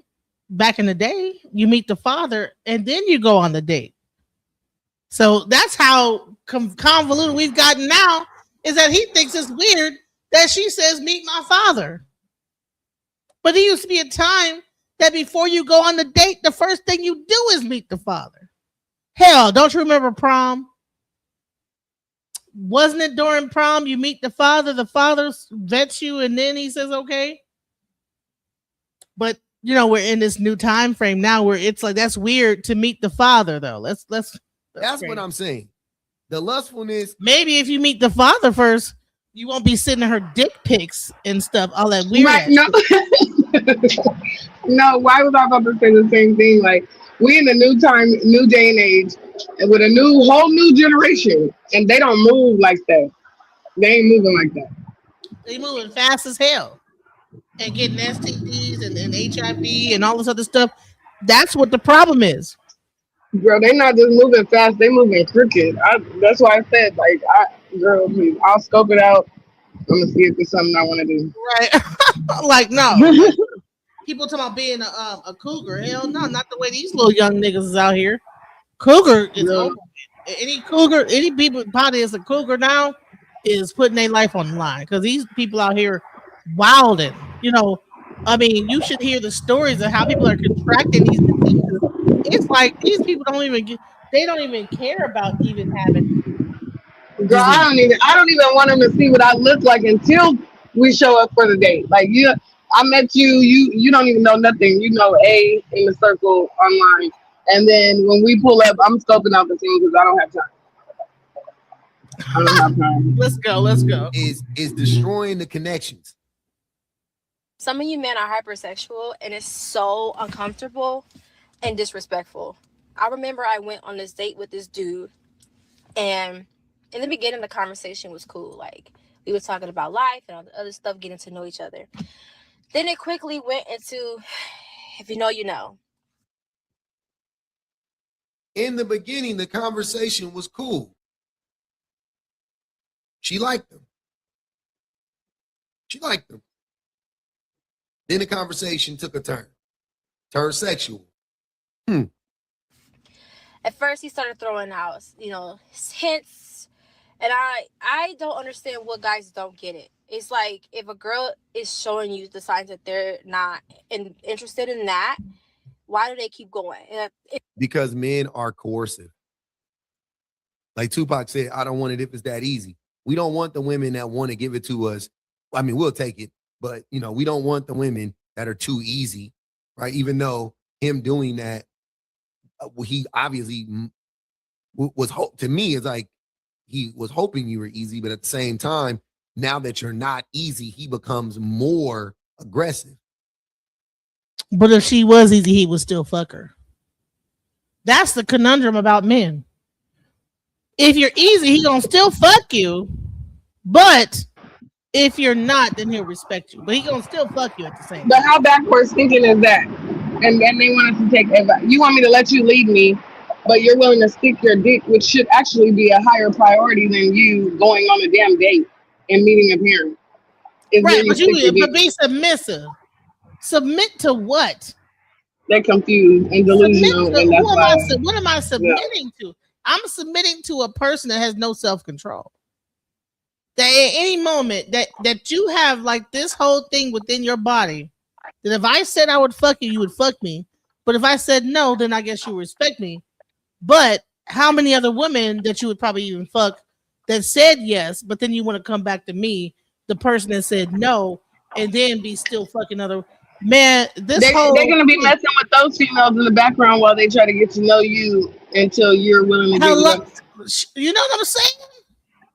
While they're waiting on you to finally break, they're actually screwing the woman that said yes on the other dates that they went on. The easy woman. Like you say, come on, y'all. Men are coercive. We are socialized to be coercive. Why do they keep going?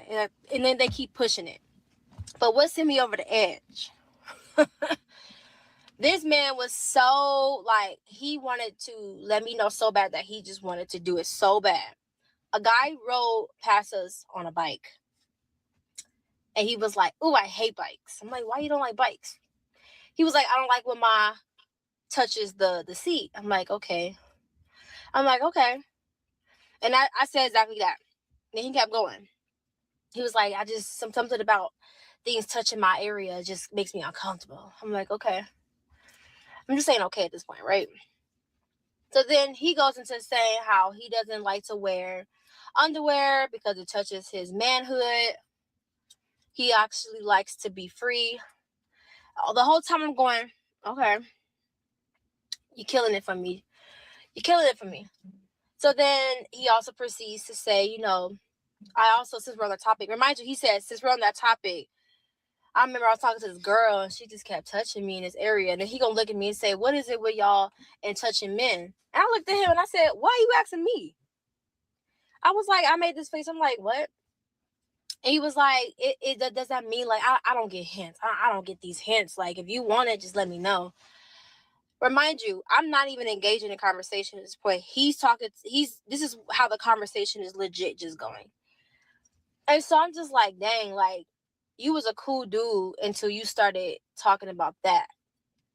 And then after that, we left because I'm the type of girl, I am blunt, but I also care about my safety. So I didn't want to be like, you know what, this conversation is over. And then he followed me to my car and do something because he's mad that I said the conversation is over. So I kind of let it play out or whatever.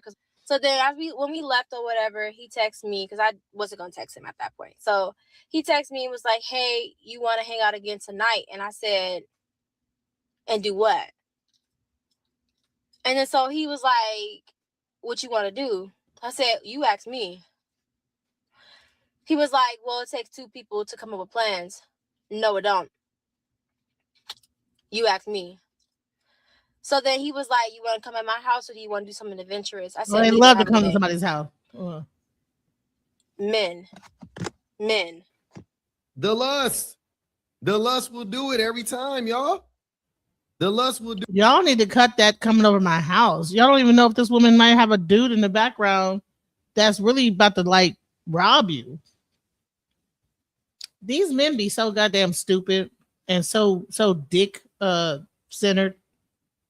You're to meet a girl, you don't know who she is, and invite her to your house. You don't know if there's a dude waiting in the background that's about to like. He probably in the bushes. In the bushes. No, he might be the one that was in the bushes. That's the point. He want to go to her house because he on some bullshit. He is the bush dude. Right. He is you're right. You know what I'm saying? Y'all need to cut it out. But then they say it's the woman. Y'all a bunch of hoes, y'all females. But we need to talk about these men sometime and how they moving out here in this world. They forget the STD rates are high. Y'all just want to just jump in on some cootie cat as soon as y'all get it. Do it every time. The lust will do it every time. And the way that men be oblivious to this for some, but y'all be knowing though. Y'all be knowing. It just be a numbers game. He soon as he got done with her, he was probably simultaneously texting 3 other girls at the same time. Thank you. That's usually what. Ain't that crazy? He said what we said, but they saying I'm crazy. Come on now. Hello. Talking about me in the comments. I'm funny. I don't went on a date with a female before, and the date started. She asked what my size and my manhood. So it goes both ways. Okay. So what did you do? Did you show her your manhood? What did you do? See, here's the thing. It's not about what she asked. It's about what you did with that information.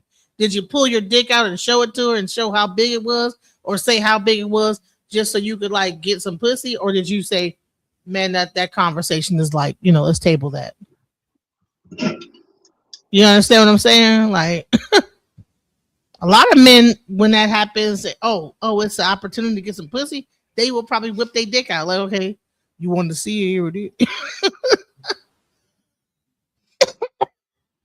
No, you didn't. Okay, thank God. Because there's too much STDs out here and people are this. Wow, let's go. I just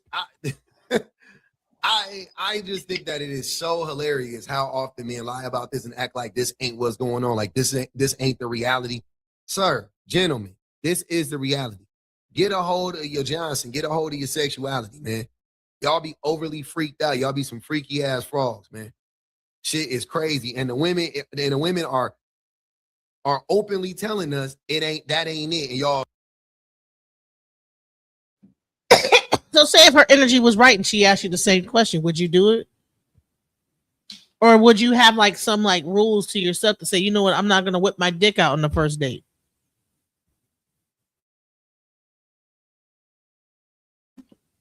You see what I'm saying?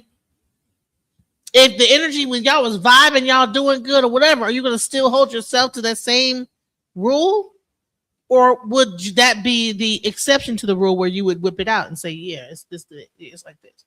Like, say y'all having a great time. Y'all vibing, y'all just at the other said, man, let me see your.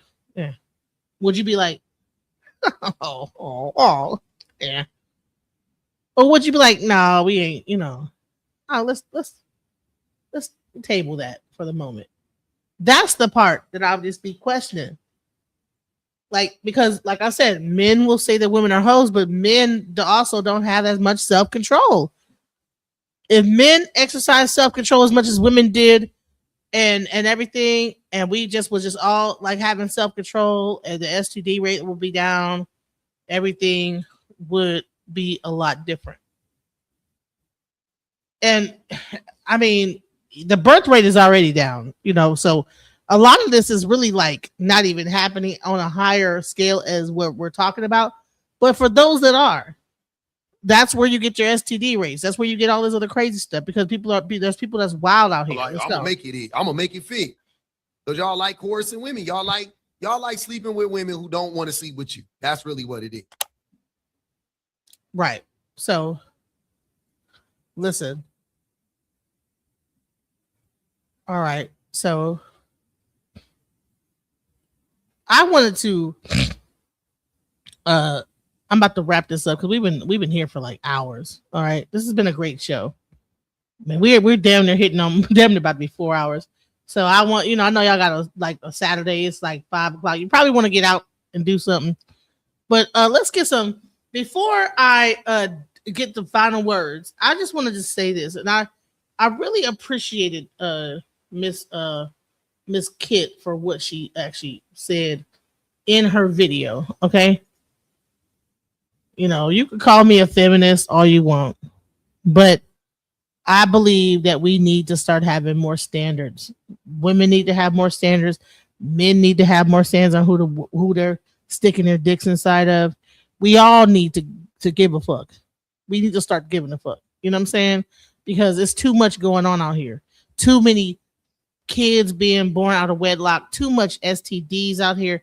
Too much of just debauchery.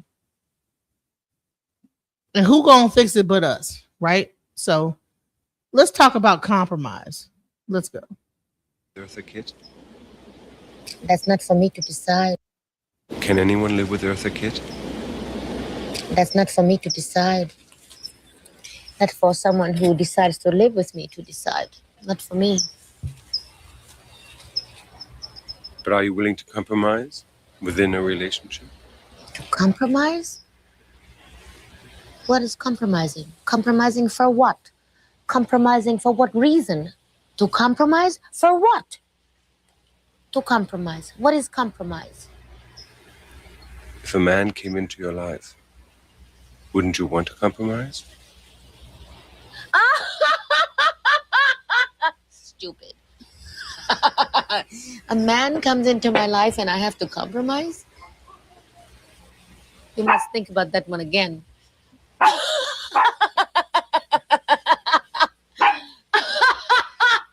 A man comes into my life and you have to compromise for what? For what? For what? A relationship is a relationship that has to be earned, not to compromise for. And I love relationships. I think they're fantastic. They're wonderful. I think they're great. I think there's nothing in the world more beautiful than falling in love. But falling in love for the right reason. Falling in love for the right purpose. Falling in love. Falling in love. When you fall in love,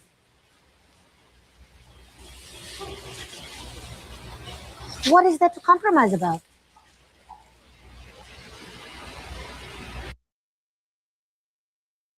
When you fall in love, what is there to compromise about? What are your thoughts on that? Compromising for what? For who? For what? I totally agree with her. When you start compromising, that falls into the category of what controlling. You're trying to build a bitch or build a man. There's no.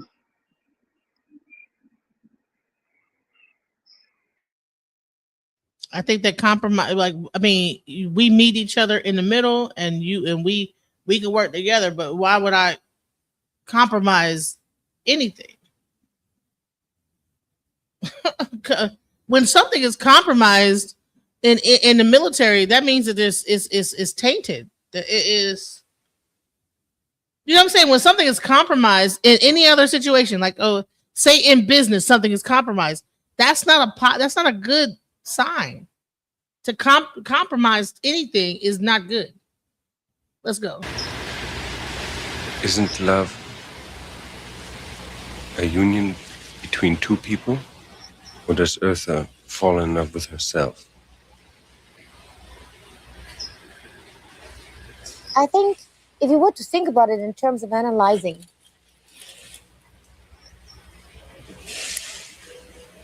yes, I fall in love with myself and I want someone to share it with me.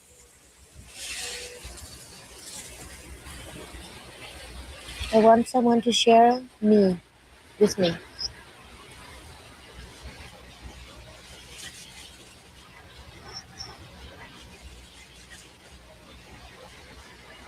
Has that happened?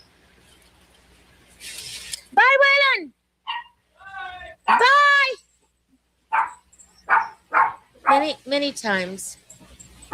In many ways.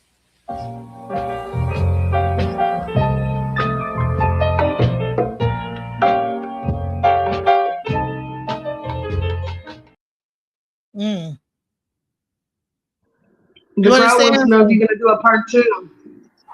Yeah, we can do a part. Do you want to do a part 2, Angel? Later on? What time? I don't know. It's up to you. We could probably do it like about what time is a good time? Like 9 or something like that, or 8 or 9 or 10 or whatever. Well, if it's 8 or 9 where you at, then what am I? Yeah, that's cool. We probably about 9 o'clock. We'll probably do another one at 9. I hope y'all like the show. Ladies, I enjoyed it a great deal. Shouts out. All right. So let's get some final words. All right. So Barack is here, but he's not here. He shouts out to Barack. Are you still here, Barack? No, he's here, but he's not. He's probably listening. He's probably at work. So James Harlem, give your words to end this show. Well, once again, this has been a great broadcast. It's been thought-provoking. We don't have all the answers, but we are seeking for some understanding, and that's a good thing.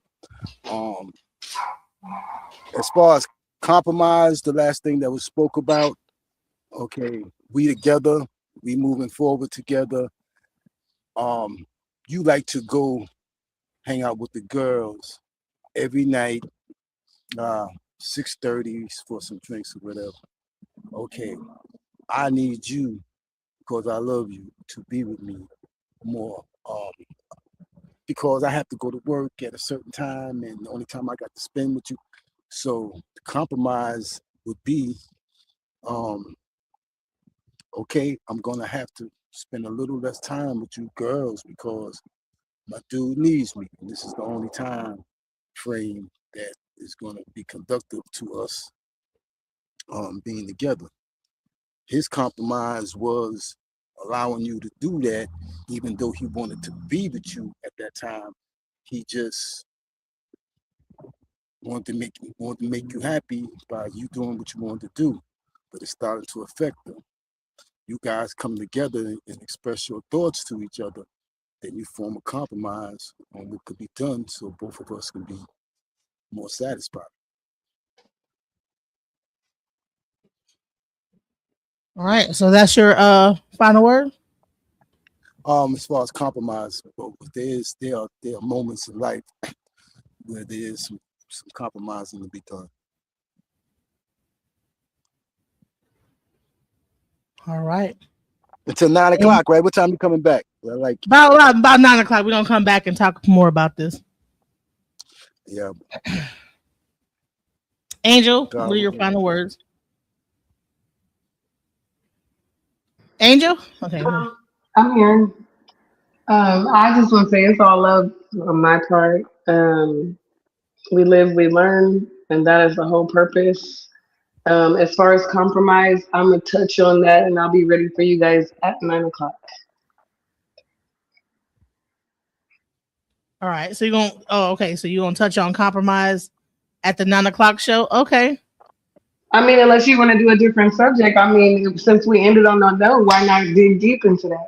You know? Right. So you know what we should do? Okay. So the next show is gonna be: should we compromise in a relationship? And what's your perspective? So that's gonna be that's gonna be the subject. All right. It is. Should we compromise? Or is compromise? No. Me, Tarzan, you, Jane, you cook. Oh Lord, is compromise? So the next show will be: is compromise important in a relationship? Is that a good subject?